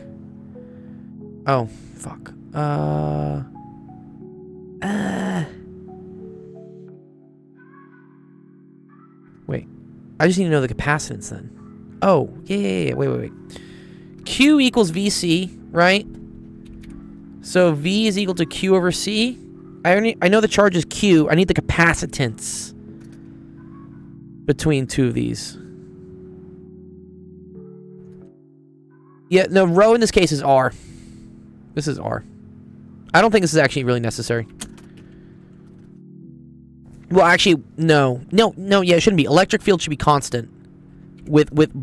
It should be constant within the dielectric.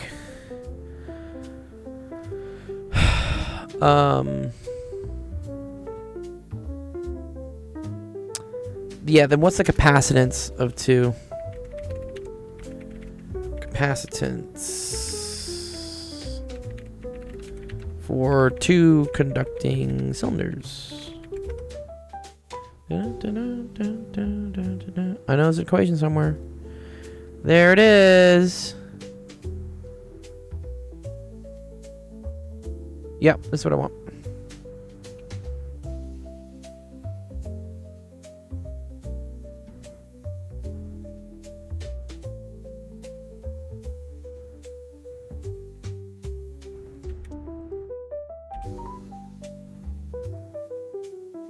Yeah, kind of like that GUI. Yeah, so GUI. This is grounded, so the potential here is 0, and there's no charge here. This does have a charge Q.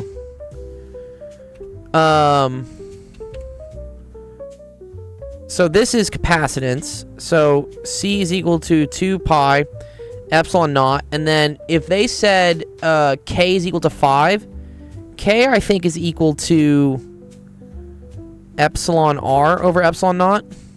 Is that right?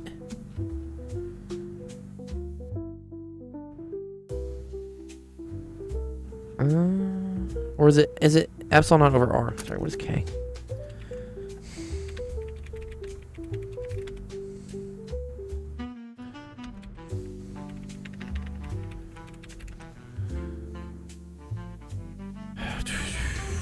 Fuck. Where is it? I don't want the chi stuff. Okay, there we go. Oh, K is equal to epsilon R. Okay, got it. Got it. It's relative permittivity. Okay. Okay. So this is times 5. And then the length is equal to L. You think it is? All right, well, let's see. And then it's the ln of R2, which is 2R, over... You can definitely give me screenshots. Yeah. And this is square root of 2R. So these cancel, right? So, what is this goofy-ass music? It's kind of fun. Alright, so... And then V's equal to Q over that. And then we do that divided by the distance. Yeah, this is definitely a JEE question, dude. What? No. I fucking hate JEE, dude.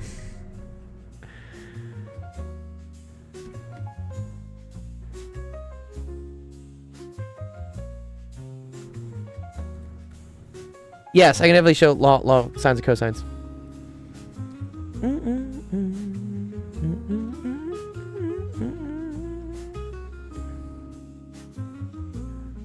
JE is awesome. Oh man, I'm looking. I found the solutions for it. Dude, this thing sucks. Nope. All right, I'm skipping on this question. Nope. Obviously, Don't do this question. Now you do whatever you like. Don't do JEE questions. They hurt me. They hurt me so much. Also, I have a lot of questions in the queue. But yeah, this one is a pain. Also, like, I can't really do it during a live stream. Dude, it would take me like 40 minutes to do this one. But not to worry. I will still post it in my Discord if someone wants to go over it. We should have an all JEE stream? Dude, no. Surprise, motherfucker. Surprise, motherfucker. It's not good. No, dude. Dude, JEE is like... It's just not fun.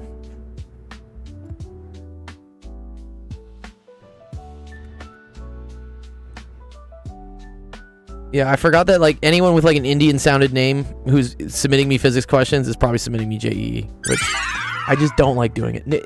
All of my other streamer friends here have similar opinions on just JEE being, like, absolute trash.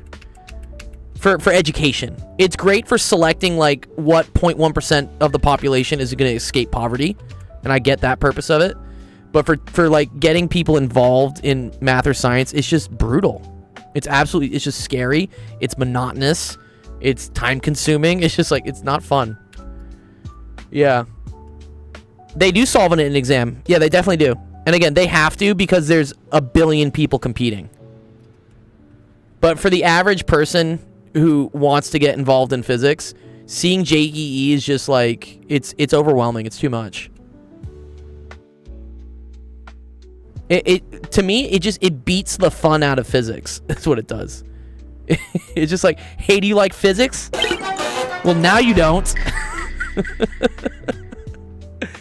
And I'm sure the kids do solve it. It's great for them, you know. I get it. It's a metric. They just need it because it is such a ticket out of poverty. Yeah, time consuming. Yeah, exactly. Okay. All right, in an ideal flow, a liquid of density 885, whatever, okay, from a horizontal tube of radius 2 centimeters into a second horizontal tube of radius 1 at the same elevation. The pressure difference between is, okay, wait. The pressure differs by delta P. Oh, okay. Find the volume flow rate as a function of delta P. Is this, the Bernoulli equation? I think it's Bernoulli equation.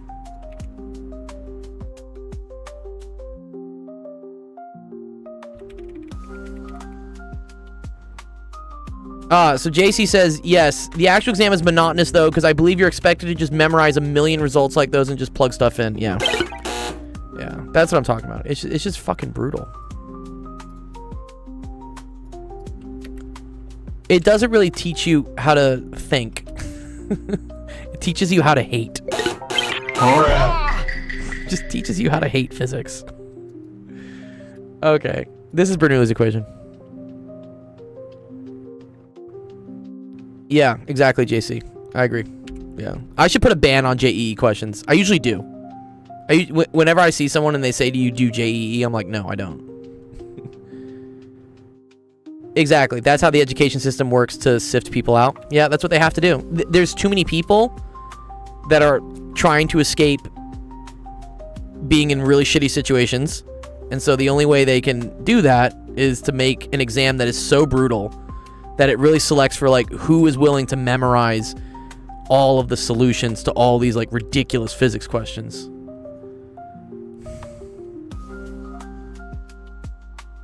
Yeah. Okay, and this is plus 1/2 rho v2 squared plus rho gh2. All right, so what I did was I just moved p2 over here, so it's p2 minus p1, which is the same thing as delta p. Also, we know everything's at the same height, so these go away. And then the volume flow rate.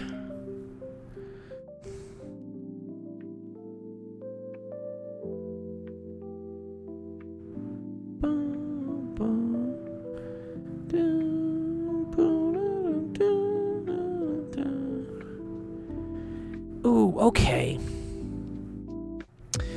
Now, volume flow rate, I think is... Yeah.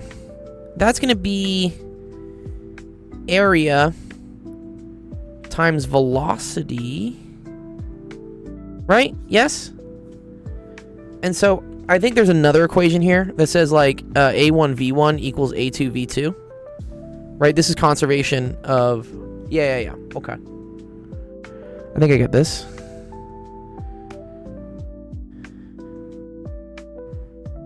Yeah, okay. But then how's that going to relate with here? Okay, so...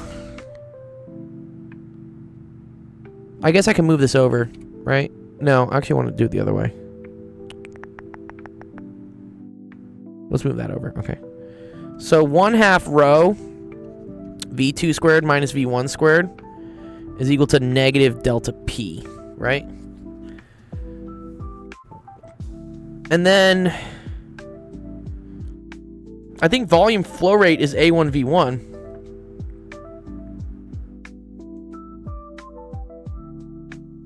So how do I pick out A1V1 from here?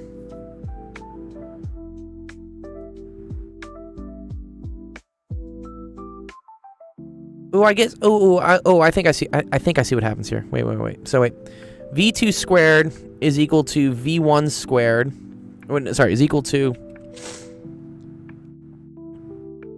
2 over rho v1 squared minus 2 over. Or here, let's just move this all over. Sorry, is equal to 2 over rho v1 squared minus delta p, right?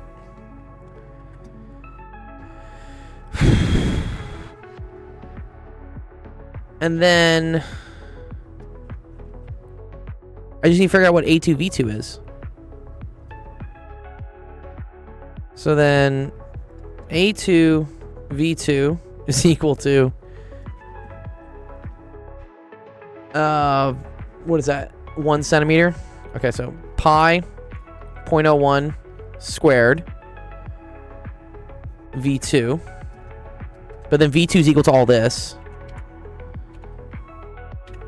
So that's equal to 2 over rho v1 squared minus delta p to the 1/2. But then here's the interesting thing.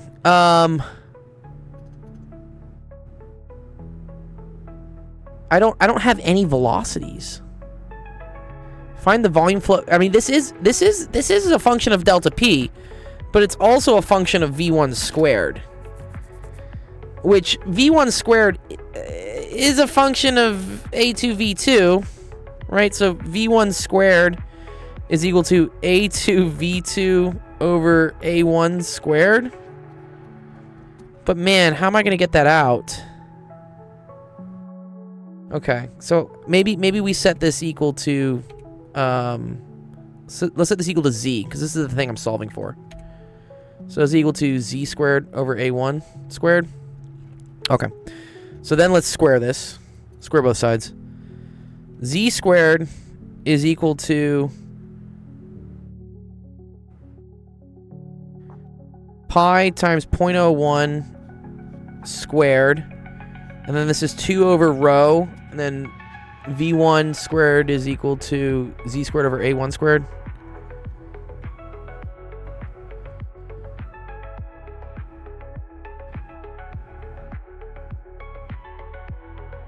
Minus... No, I agree. And that comes from here, Fembox. a1 v1 equals a2 v2. So, yes, if the radius is dropping by 1/2, then r squared drops by 1/4. So then the velocity should go up by 4. But the issue is that I don't have any initial velocity, right?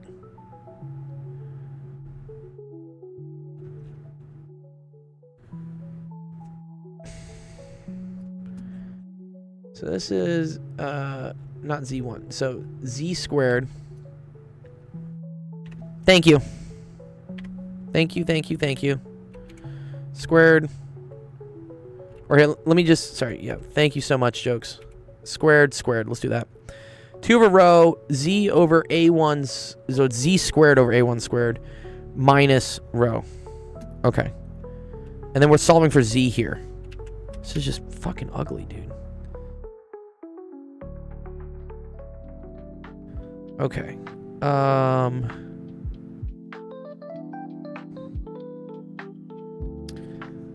Let me call this a2 squared. Let's just try to keep things organized. a2 squared over a1 squared 2 over rho z squared minus a2 squared delta p. So then move that over, divide. I get z squared is equal to negative a2 squared delta p all over 1 minus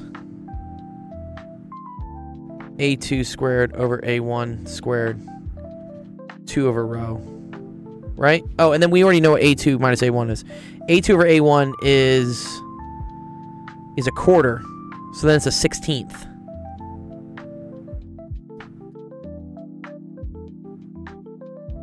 So I don't know. Okay. So z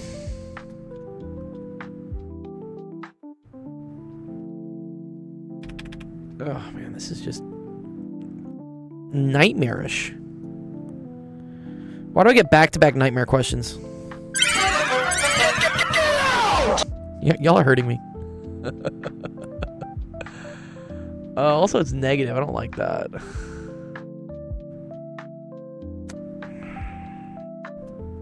I mean, I guess we hope this is greater than 1.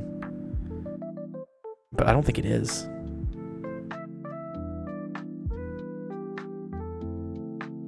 We hope this is less than 1. Less than 0. But it's not. All right.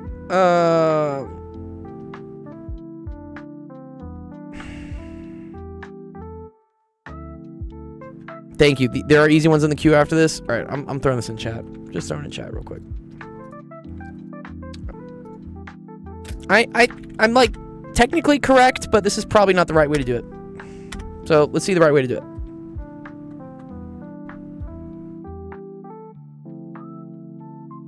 Also, yeah, dude, ChatGPT 5.1 like blows.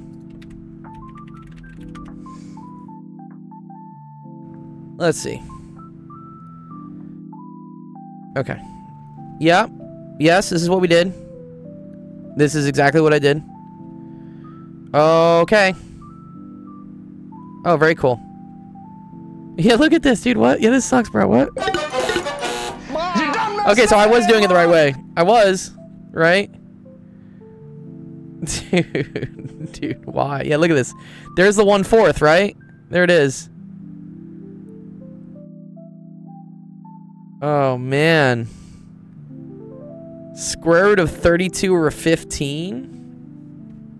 Okay. I think I was very close here, actually.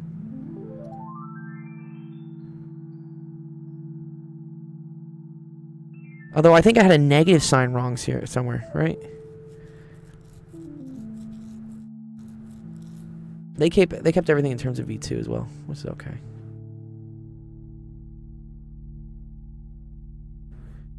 What happened? Okay. I moved P1 over. P2 minus P1 is delta P, right? Or I assume P1. Is that what we're assuming is P1? Oh, they did delta P as P1 minus P2. Oh. Oh, okay. Thanks, Troll Cats. Integration, oh no. Don't despair. Okay. We almost got this. Okay. And then... yeah, okay.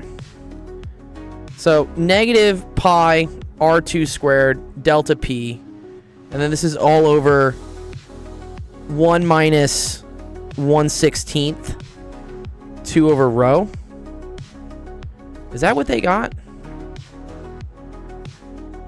They didn't exactly. They're being a little bit smarter with the substitution.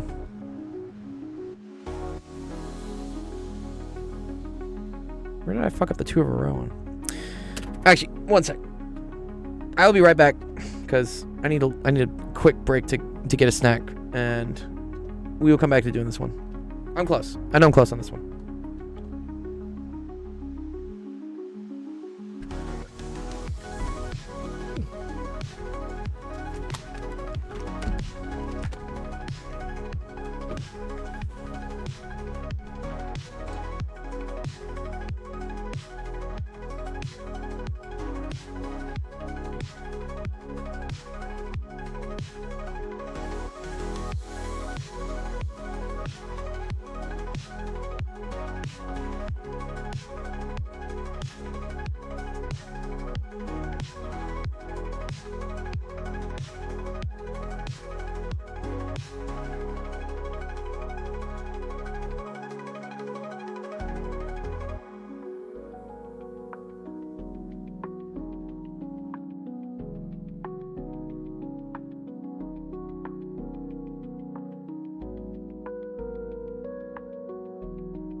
Not yet. Not yet, Sliz. Sorry. Give me a sec.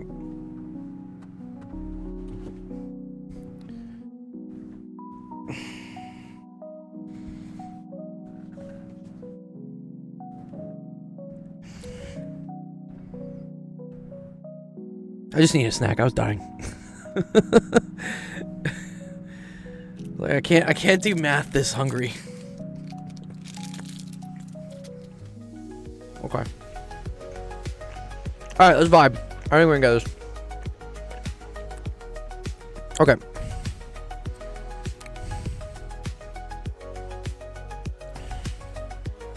I think I was cool up to here.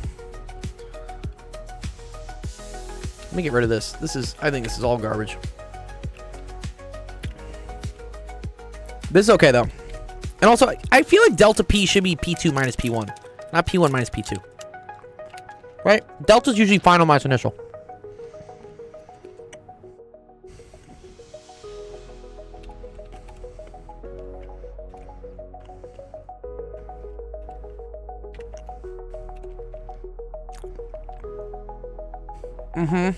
And then from this,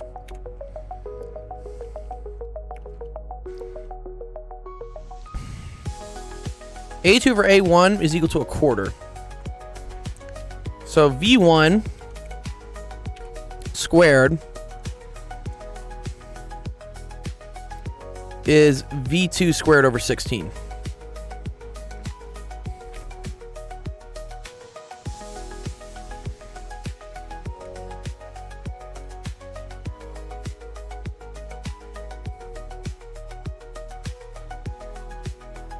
Oh, the red box does show P2.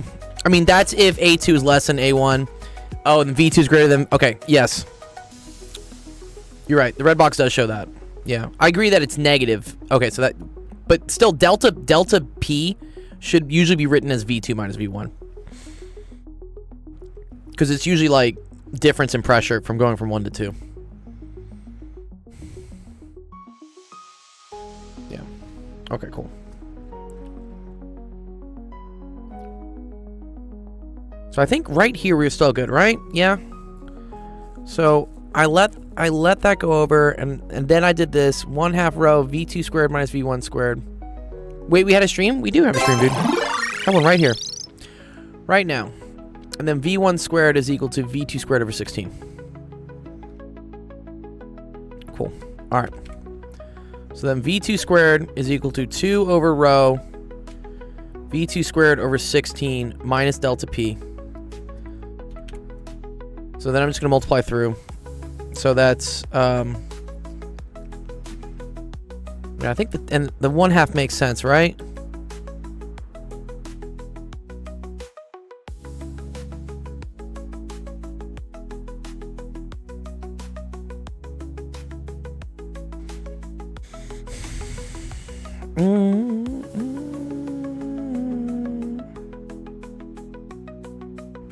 So that's 2 over rho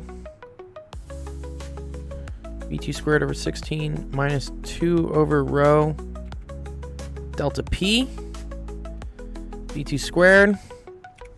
Move this over, factor out a V2 squared. You get V2 squared 1 minus 2 over rho times 6 times 1 over 16 is equal to 2 over rho delta P. Divide it out. Everyone writes a different row. Is that true?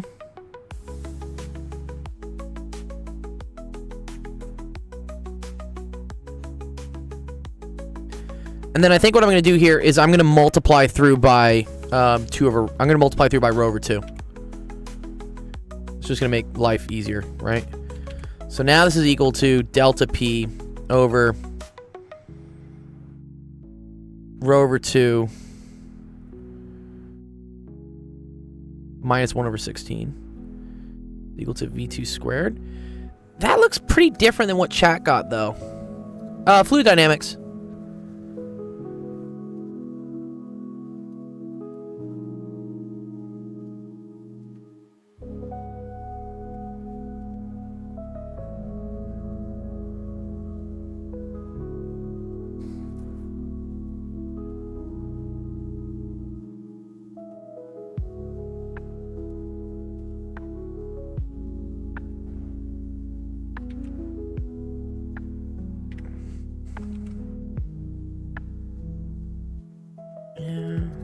Do these look the same?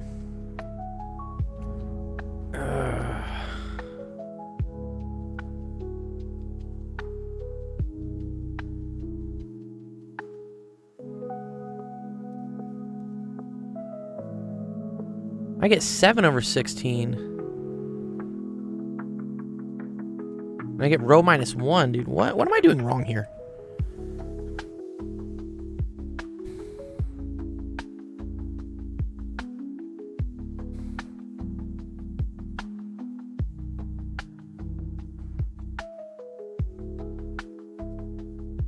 Oh.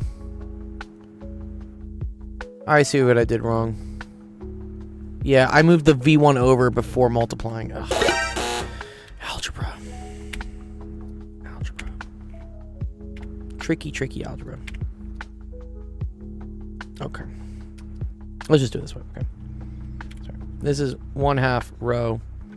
Then this is V2 squared minus V2 squared over 16. Is equal to negative.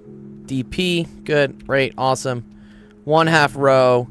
This is 16 minus 1, so that's 15 over 16. V2 squared is equal to... So, I make mistakes too. That's such a silly algebra mistake. Was fucking up so much. Okay. So, V2 squared is equal to 2 times... So, it's 2 over rho, 16 over 15, negative delta P. Where did they drop the 2, though? Oh, the 2's still in there. Okay, cool, great. Okay.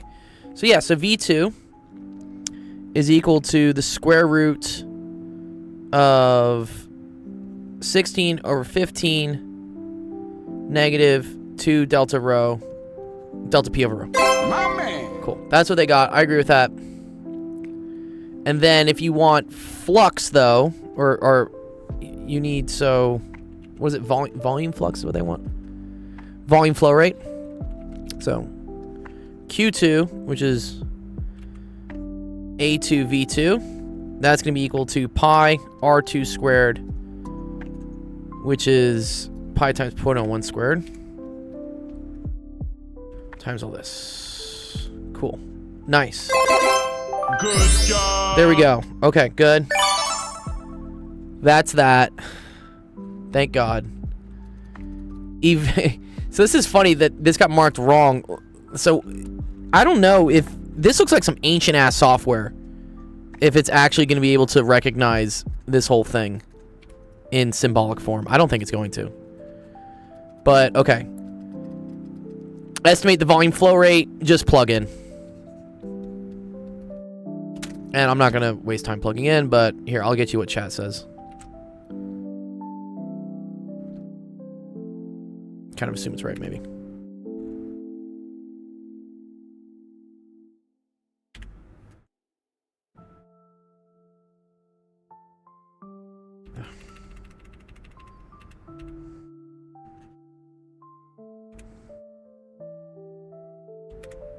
There you go.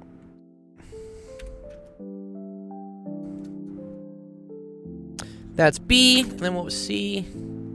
Again, check these. You should actually do the numbers. I'm just not going to waste time on the stream doing it. Okay, cool. Nice. Done.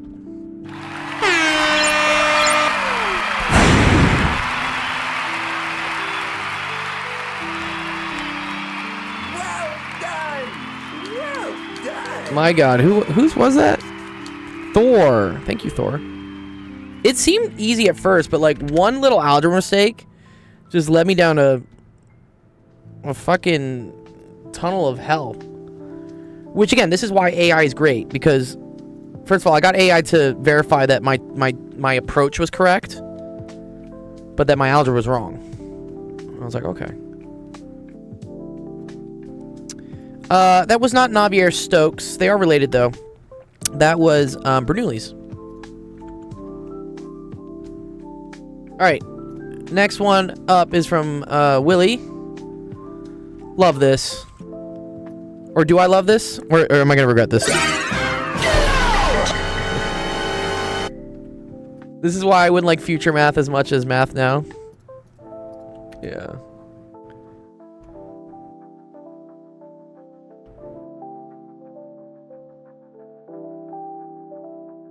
Yes, that's correct, Jason. Yeah. Okay. It's gonna be long as hell, so it's gonna be an adventure to find that once. Yeah. So here's the nice thing, though. Again, you guys live in such an awesome time. This timeline you guys get is, I mean, it sucks in a lot of ways, but it's also great in others. The ability to have AI check your work is amazing. I remember just having to like hunt all the time for like, where's that negative, where's that 0, blah blah blah blah blah. You can just feed this shit into AI, it'll go find it, and you're like, okay, cool, wow, thank you. What a time to be alive. Yeah, seriously. You still need to do the work, but you just have infinite tools for like helping you do it now, which is great. It's pretty dope. Like that last question, for example, I was getting really frustrated, and then I looked at AI and I was like, oh, I am doing it right. Okay, so I'm not crazy, but my algebra is trash right now. Mainly because I was hungry. I had to go eat stuff. I was cramping here on the stream earlier. It's like dehydrated. Okay, but let's try to do this one.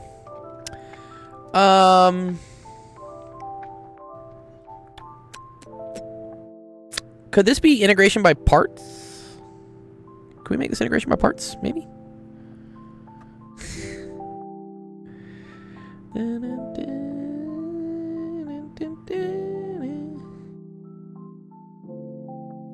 Yeah, chug. Yeah, Sam did, yeah.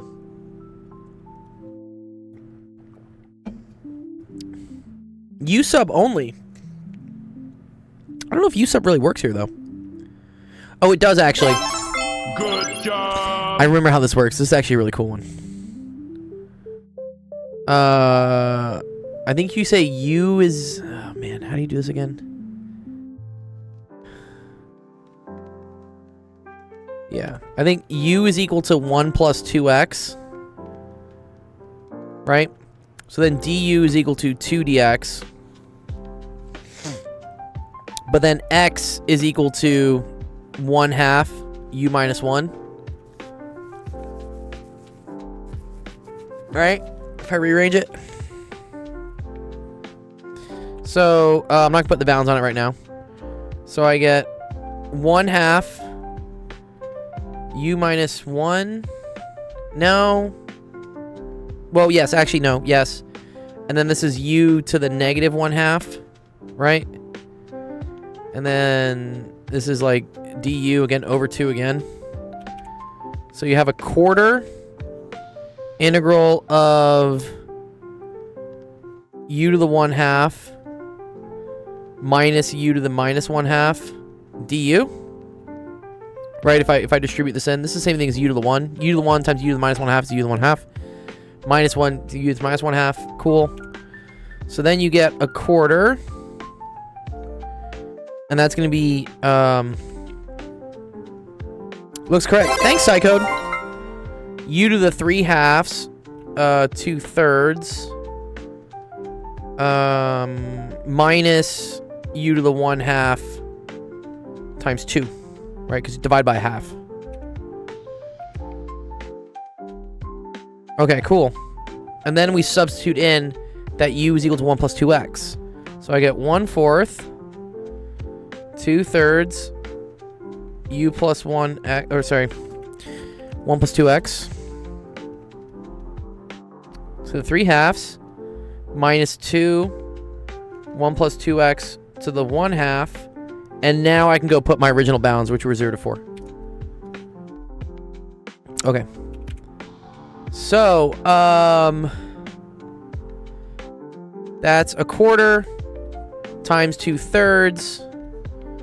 Times this part, 4 and 0. So if you put 4 in, you get 1 plus 8, which is 9. And then 9 to the 3/2 is the same thing as the square root of 9 cubed. Square root of 9 is 3. 3 cubed is 27. So this is going to be 27 minus me putting 0 in. But 1 plus 0 is 1. Anything to the whatever. 1 to the whatever power is just fucking 1. So great. Awesome. And then we have minus a quarter times 2. And then this is going to be 9 to the 1/2, which is 3, minus 1. Very cool. So, what do we get? 2/12 times 26 minus 1/2 times 2. Oh, that's just 1. Okay, cool. So 52 over 12 minus 1. Is that 4.5? What is that? It's 4 1/3, I guess. Yeah, divide by 3. Or divide by... Yeah, wait. Yeah, divide by 4, sorry. You get 13/3 minus 1. Which is equal to... 10/3? 10/3, nice. Okay, cool, great. That one felt so much better. That's dope. I felt so much better about that question.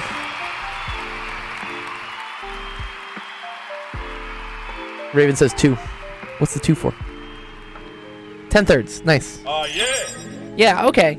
So yeah, my gut instinct with U-sub is to try to always find something so that the derivative of it shows up somewhere else, and that doesn't actually work for this one, right? If this was 2x squared, then we're money, because I just say, oh wow, like u is equal to this, and then du shows up here. This gets a little bit scary because the derivative of 2x is not x, but this is one of these, like, you just trust the process. You've seen this question enough times. You just have to rewrite x in terms of u, and then you end up getting this, and then you get 2 separate exponent things you can deal with. Yeah, this was tricky, dude. This would trick me up as well. Yeah, it's not intuitive for U-sub, for sure. I agree. It usually is. Definitely is. Definitely is. I mean, yeah, Psycode's exactly right. Yeah. Anything inside the square root, just set it to U and just see if it works. Yeah, so MZs, I wanted to do integration by parts, actually, to start, right? I agree with that. I wanted to do this as x times 1 plus 2x to the 1/2. And I wanted to call this, like, u is equal to x, so du is equal to dx. And then you have to integrate this, right? So then you say, like, dv is equal to 1 plus 2x to the 1/2 dx. Or to the negative, sorry, to the negative. You're right, all right. My bad. So then... What is this? V is equal to 1/2 times 2, and then it's like 1 plus 2x to the 1/2. There's a lot of interesting names as the streams go on. I'm seeing, yeah. Yeah, and so then this would be, right? So uv, so it becomes x 1 plus 2x to the 1/2 minus integral of 1 plus 2x to the 1/2 dx. It should be negative. No, because this goes up by a power to 1/2, so you multiply by 2, but then from, like, u sub, because this is 1 plus 2x, you get to divide by 2. This should be negative for sure.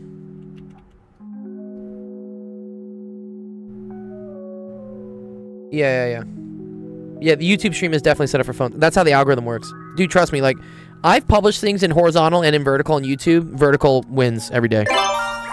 They really love vertical. Also, it's meant to catch people who are just, like, doom scrolling. They're just like, hey, man, could we learn some shit? Right. So then this, right, becomes the same thing kind of as this. So what do you get? So you get x 1 plus 2x to the 1/2, and then this is minus 2/3, but then divided by 2, and then this is 1 plus 2x to the 3/2. Oh, that's kind of basically what this is, though, right? Yeah, right. Yeah, because this is 1/3, 1/2. Look at that. Well, yeah, this is 1/3. I don't have a half here, though. It's very close, though.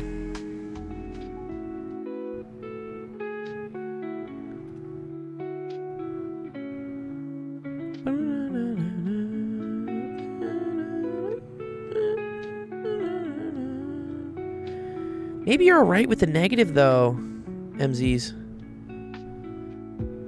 13 over 54? Well, it's not the right answer. We got 10/3. I wanted to see whether this comes out, though. 1/2 times 2, divide by 2. Yeah, should just be that. Here I got a quarter, though. So... Oh.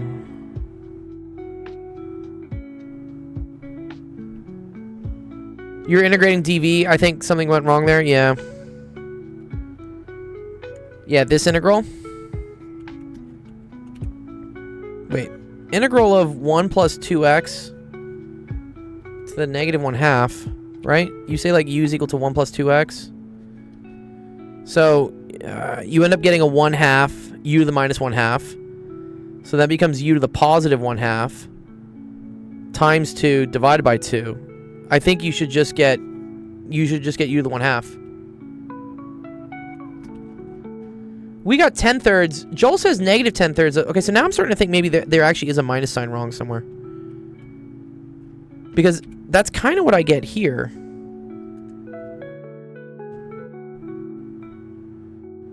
Although, wait, no, there's still an x on the outside. Oh, I see. Actually, that messes with it. No, I think this integral is correct. Let me see. Let me just see what the same answer. Sorry. Free Fire, no. we attempted yours for a bit. Then I said no to JEE, dude. I said no. All right, this is 4 times 9 to the 1/2 minus 0. Okay, so that goes away. Fembox is right. It's a okay. So this equals to 12, right? From 0 to 4. Oh, it's yeah. You think there's a 2, but now okay. But here's my argument. Okay, if this right, if you do the u sub where this raises up to the 1/2, you have to divide by 1/2, right? That multiplies by 2. But then you also have a u sub of 1 over 2x, which needs to divide by 2. Yeah, JE is very hard. Yeah, no, JE sucks. All right, good to see you, Granny. And then this is minus 1/3. And then this is 9 to the 3/2. Plus... Yeah, that was him. That was his. That was his. So, interesting. So, that was 12 minus 9 plus 1/3. Which, yeah. No, look at this. This is 3 plus 1/3, which is also equal to 10/3. Okay, we're good. Yeah, this is the same answer. Yeah, nice. So, 2 different ways to do it. Yeah, you could have done integration by parts. No, there's not a quarter. I think these cancel. Yeah, it's correct. Yeah. I like to think about this. So, u sub is kind of like the chain rule, but in reverse. So anytime like your integrand thing is being multiplied by 2, you got to divide by 2 when you end up doing it. And then the negative 1/2 going to positive 1/2, you divide by 1/2, so it's multiplying by 2. Nice. Okay, 2 different ways to do it. They both work. That's cool.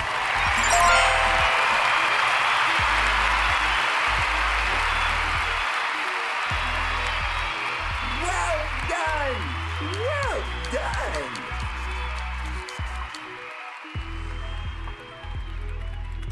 Willy-nilly.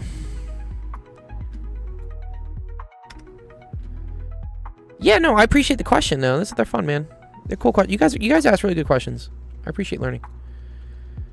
Ooh. Oh, this is kind of a tricky one. What's going on here? You have a Diffie-Q exam? Oh no, MZs. What's it over? Integrating factors or what? Why am I wrong? Backseat mathing? No, dude, people need to question me more often, honestly. I like it.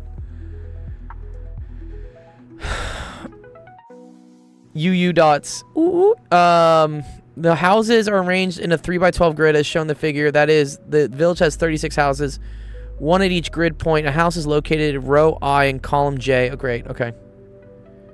It's 3,7. Oh, wow. Laplace convolutions? Oh, my God. No. I'm going to pray for you.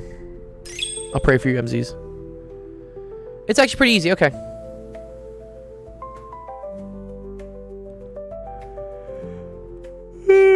Or difference of row numbers plus the difference of their column numbers. For example, traveling from 2-2 to 1-4 takes 3 minutes. A family living in 1-1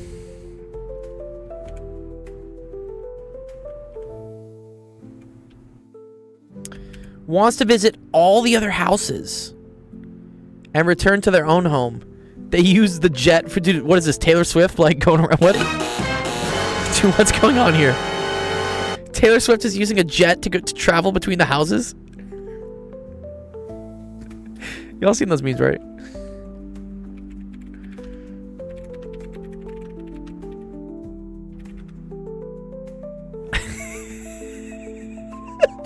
This is fucking great.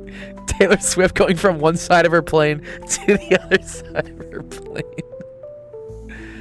Oh, that's fucking hilarious. Okay, whatever. We're using the jet.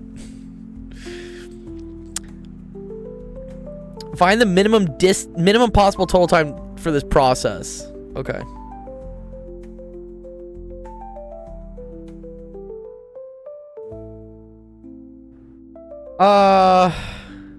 Let me consider like a small subsector, I guess. And then whenever I see these types of problems, I try to reduce it. Like, let's reduce it to this. Let's say I just had to go here. And it's the difference in the X values and the difference in the Y values. Oh, okay. So, for instance, going to here and going to here and then going to here is the same cost, right? Which should make sense, right? Technically, this should be less than doing this and this. But we say it's equal to the difference of the row numbers plus the difference of the column numbers. So, diagonally doesn't get you any points. Right? Doing this, you only get one house and it costs 1, but here you could get 2 houses and get 2. So, I mean, if you went like this, why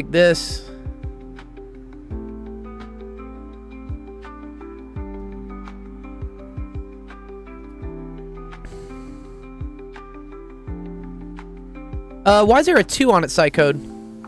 I think it's just x1 minus x0 plus y1 minus y0, right? Or are you talking about like the return trip to go there and back?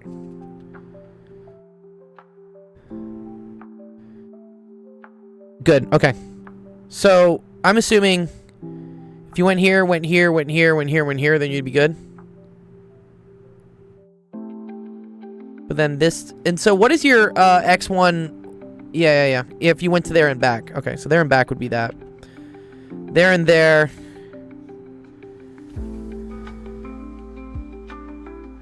I think you want to go visit the houses in a way such that when you get to the last house, you're the closest, right? Like, this wouldn't make any sense if you went like this, and then you had to like double back and go over to here and go to here and then come all the way back. Like, that sucks. I think the general strat is you want to go in a way such that the last house is right next to where you want to go home. So, I think you go this way. You go this way. Let's think here. Oh, it's kind of tricky. Oh, wait. Let's say you go this way.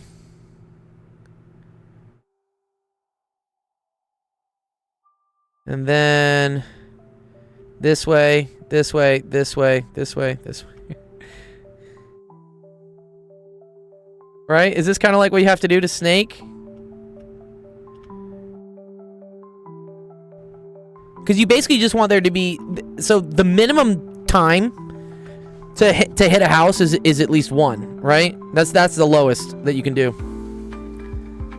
Oh. Bingo. There you go. Okay, so how many did I do there? Yeah, Jay, right. I could scale it to what I need. So what was this? So this was, yeah, exactly, right? Same. This is actually a really cool question. So, that's 11 places this way, right? And then you need to go up one. Let's say you have to go up one there. You have to come down one here. And then let's see what this argument would be. This is 1, 2, 3, 4, 5, 6. 1, 2, 3, 4, 5. And then 1, 2, 3, 4, 5, 6, 7, 8, 9, 10. Oh, wait, I gotta refresh. We're almost out of time. One second. Go back.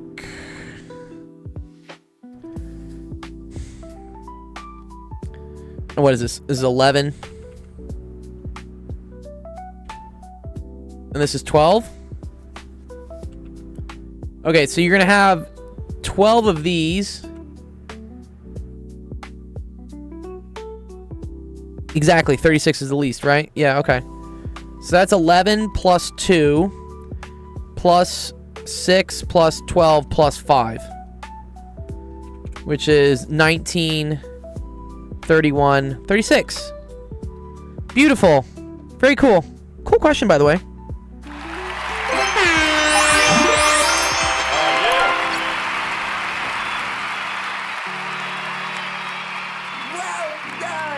Whose was that? That was Astrovic. Yeah, so it's just equal to the number of houses, I guess. Plus your house. Plus your house.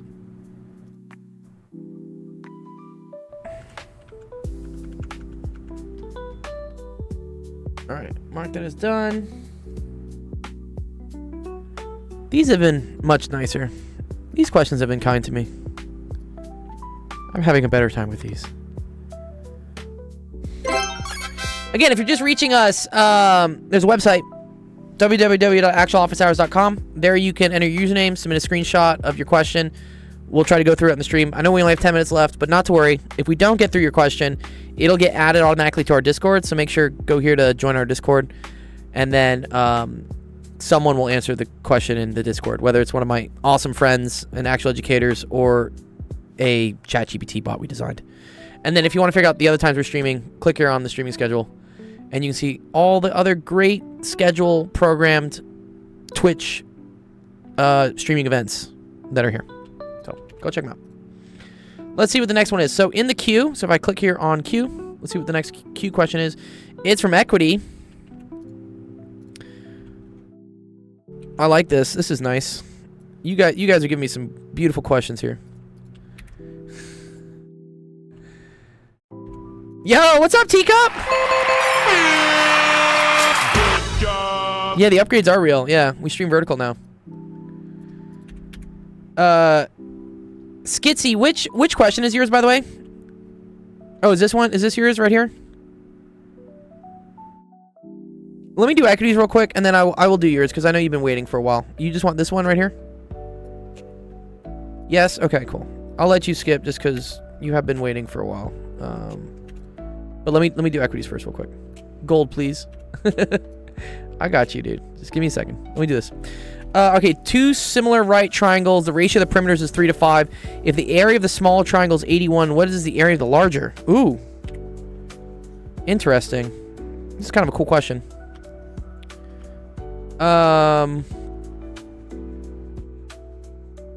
So two similar right triangles.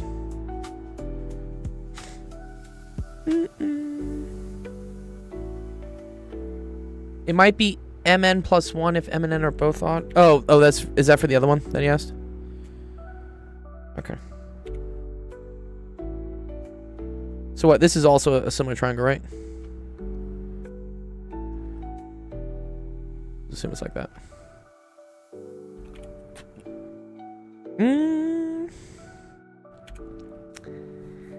What is the area? Oh, okay.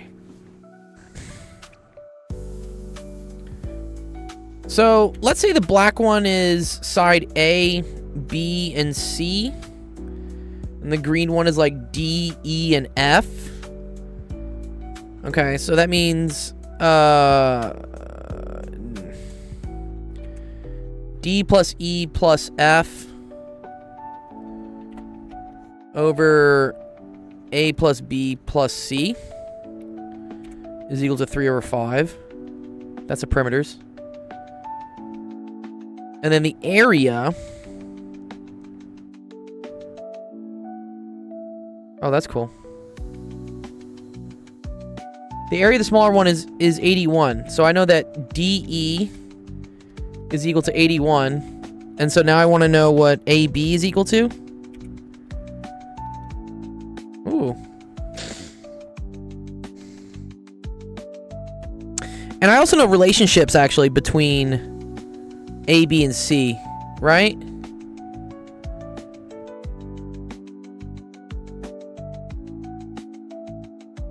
Yeah, this is actually really cool. I think I know what I'm going to do here. I'm going to take this. I'm going to square it. Square. Right? So what's that going to be? D squared plus E squared plus F squared. Plus...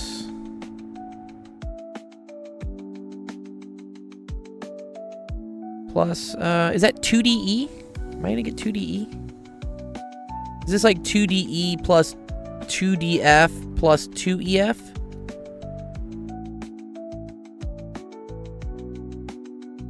I think so. Yeah, okay. And then this is gonna get me A squared plus B squared plus C squared plus 2AB plus 2BC, or see, let's say AC plus 2BC. And that's all equal to 9/25. And then I know that DE is equal to 81, and I'm trying to figure out AB.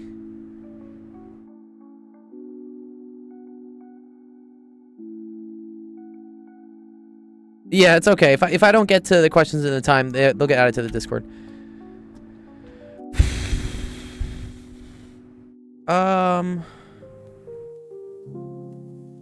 The other thing I know is that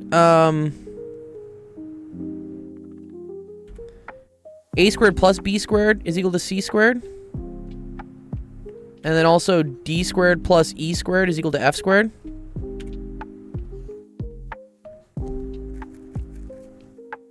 A equals DZ. Roblox was fun. Oh, it's a scale factor. Oh, yeah, fuck this. I'm sorry. This is a much easier way to do it. Okay. Yep. Thank you. Dude, Zach's the best. Did I shout? I'm gonna shout you out again, Zach.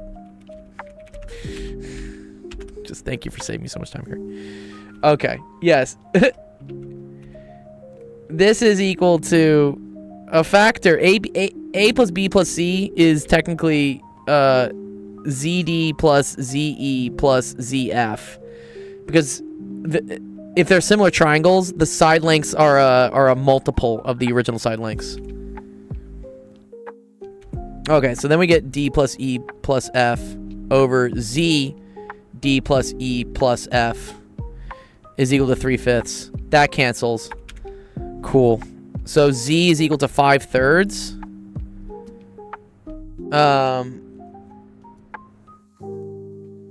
So if DE equals 81, then AB is equal to Z squared DE.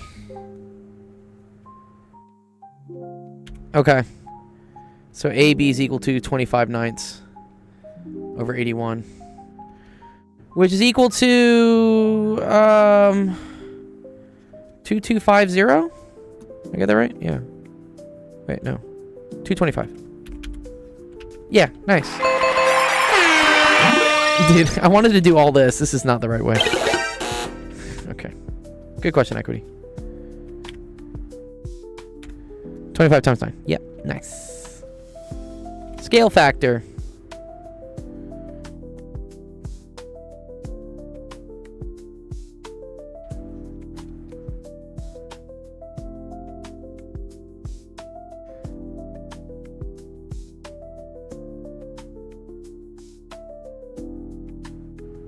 It might have worked. Yeah, I don't know. Disqualified. It was looking kind of rough.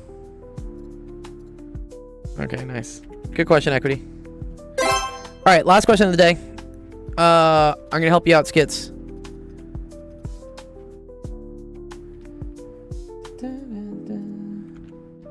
All right, and then let me make sure this one's done. Someone else gave me a 4x4 inverse. Someone's just like trying to give like a gym workout for my math friends. Just like, hey, just do a 4x4 for me.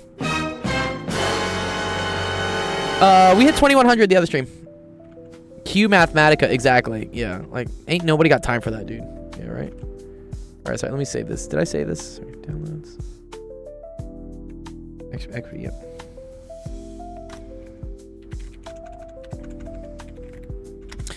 Okay, let's see what Skits has for us. Says, f of x is equal to cosine kx, and cool, k is between 0 and 360 degrees. K is a positive, I think this is x is between 0 and 360, no? In the case where k is a positive integer, write in terms of k, the number of solutions to make f of x equal to 0.5.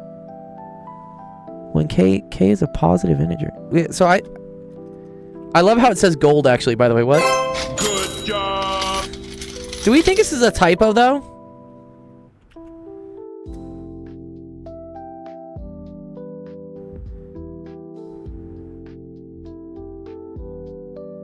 I'm a little confused by this.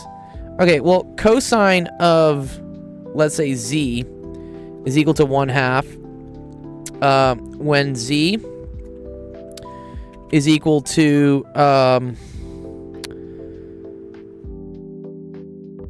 that k should be an x. It's a type of Edexcel A-level question. So we think this is supposed to be x. This is probably a typo here, right? So when z is equal to pi over 3 plus 2 pi n, or z is equal to, oh, it's Pearson,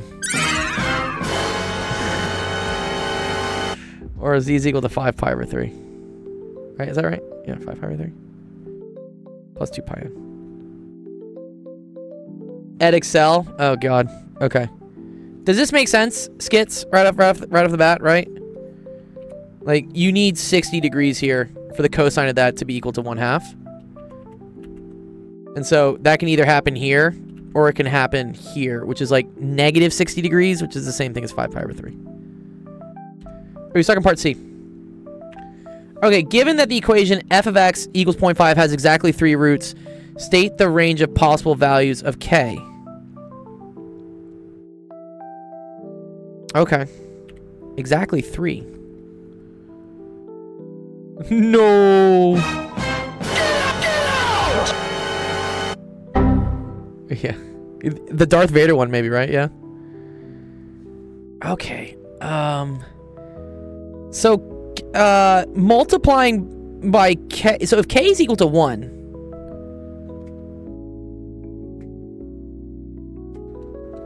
you have 2 roots, right?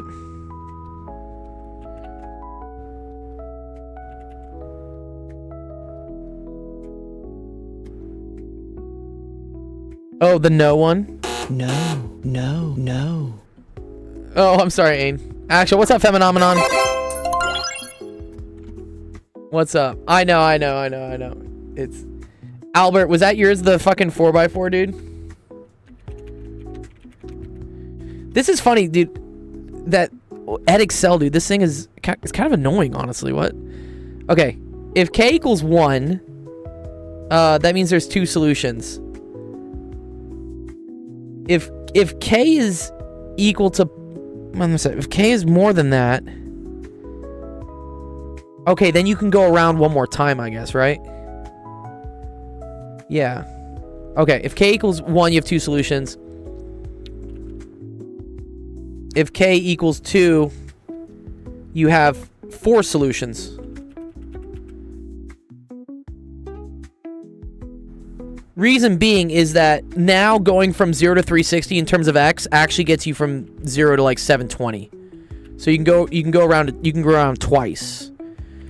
So in order to get 3, right? Let's put what the roots would be. So you have here and you have here, right? So you need k to at least equal 1. That'll allow you to do this. And then I need to grab this one as well. So, k could equal 1.5. Oh, I see. So k needs to at least get me an additional 1/6 of a rotation, right? Can you do a different question? Oh, k is a positive integer. No, it says positive constant. Oh, so part A said the case where k is a positive integer. Sorry, I'm doing part C here. I think k can be a decimal here. This question is blasphemy. You got messed up, Okay. Aaron! Okay. So the cool thing is that like as you increase k, you like increase the effective amount of rotation you can go around. So if I need to hit this one, and then hit this one again, I need to go an additional 60 out of 360 degrees. So I need to go an additional 1/6. So k needs to be at least 1 1/6, which is 7/6, right? No, these are real solutions. That's okay. All right, and then I can keep going around until I get to here. Because if I hit that, then I hit the 4th solution. Exactly. So I need to go from 60 degrees more to 300 degrees more. So 300 over 360 is equal to divide by 3, 10 over 12, 5 over 6. So I can go an additional 5/6. So that would be k is equal to 11/6. Okay. So yes, the range of k is equal to 7/6 to 11/6. Does that make sense, Skits? This is Edexcel. Why is it the gold level, by the way? What?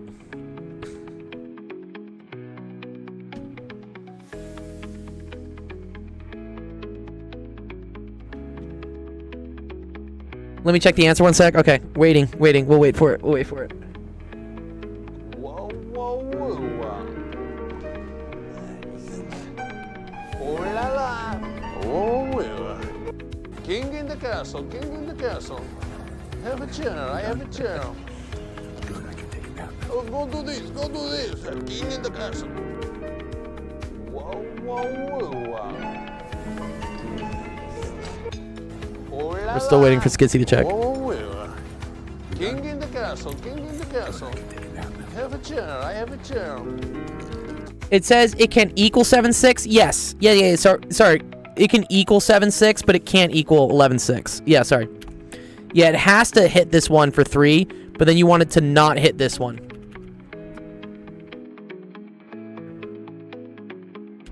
Because then you would hit 4. Yeah. Does that make sense? Nice. Okay, cool. I gotta end the stream out pretty quick here, though. Good question, Skits. Appreciated it. What was that? It was number 5. Well done. Yeah, you're very welcome. Nice. Okay, cool. All right, let's end the stream. All right, thank you, everyone, for coming to Actual Education Office Hours. Appreciate all the awesome questions we had today, minus the JEE ones.